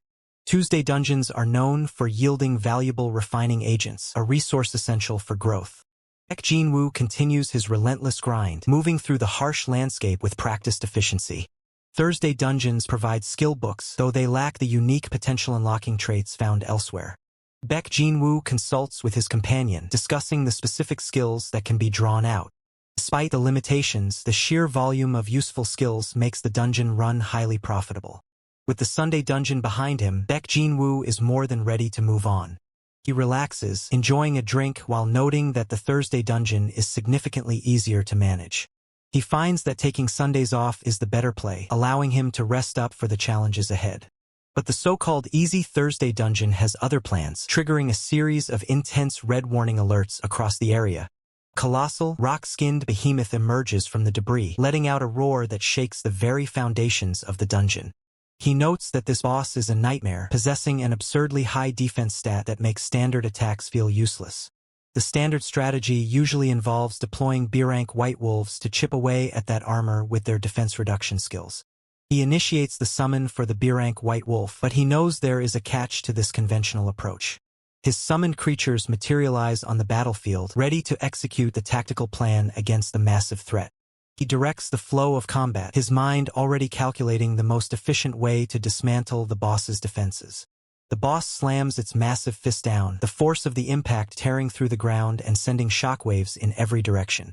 Alternatively, he realizes he could simply opt for brute force, overwhelming the target with pure, concentrated burst damage. He pauses, realizing the sheer absurdity of the situation. There is no way he could ever sell a video of this ridiculous strategy. He imagines himself as a chef, presenting a recipe for stir-fried earth golem that requires nothing less than EX rank summons to pull off. He sighs to himself, deciding he'll just stick to the script, lower the defense, then smash it with a heavy burst composition. It's not as if there are no tricks for record-breaking, especially when you have a titanium golem at your disposal. He gives the order, instructing his team to focus their entire offensive on the earth golem's primary weak point, its head. The titanium golem squares off against the massive boss, the two behemoths staring each other down before the clash. With a swift command, he unleashes his powerful summon, the avian creature taking flight to prepare for the strike. He calls out to his summon, ordering the flame dragon, Hongyo, to join the fray and finish this. He points toward the enemy, his command clear and absolute: aim for the head. The titanium golem lunges forward, its massive fist colliding with the boss in a devastating display of raw power. The impact leaves the boss reeling, its rocky exterior cracking under the immense pressure of the assault. Warrior maneuvers through the chaos, sword drawn and ready to capitalize on the opening provided by the golem. The boss attempts to retaliate, its massive arms swinging wide to crush everything in its path. Debris flies everywhere as the boss's attack lands, but the team remains focused on the objective. With eyes burning with focus, the mage prepares to unleash a torrent of flames directly at the boss. A massive vortex of fire erupts, consuming the space around the boss in a brilliant, deadly display. The flame dragon manifests, its fiery form tearing through the boss and reducing its rocky armor to molten slag. The head destroyed, the boss finally crumbles, its remains dissolving into the darkness as the battle concludes. The system interface flashes with the ultimate validation. The boss is down, the dungeon is cleared, and a record-breaking time of 5 minutes and 10 seconds is logged.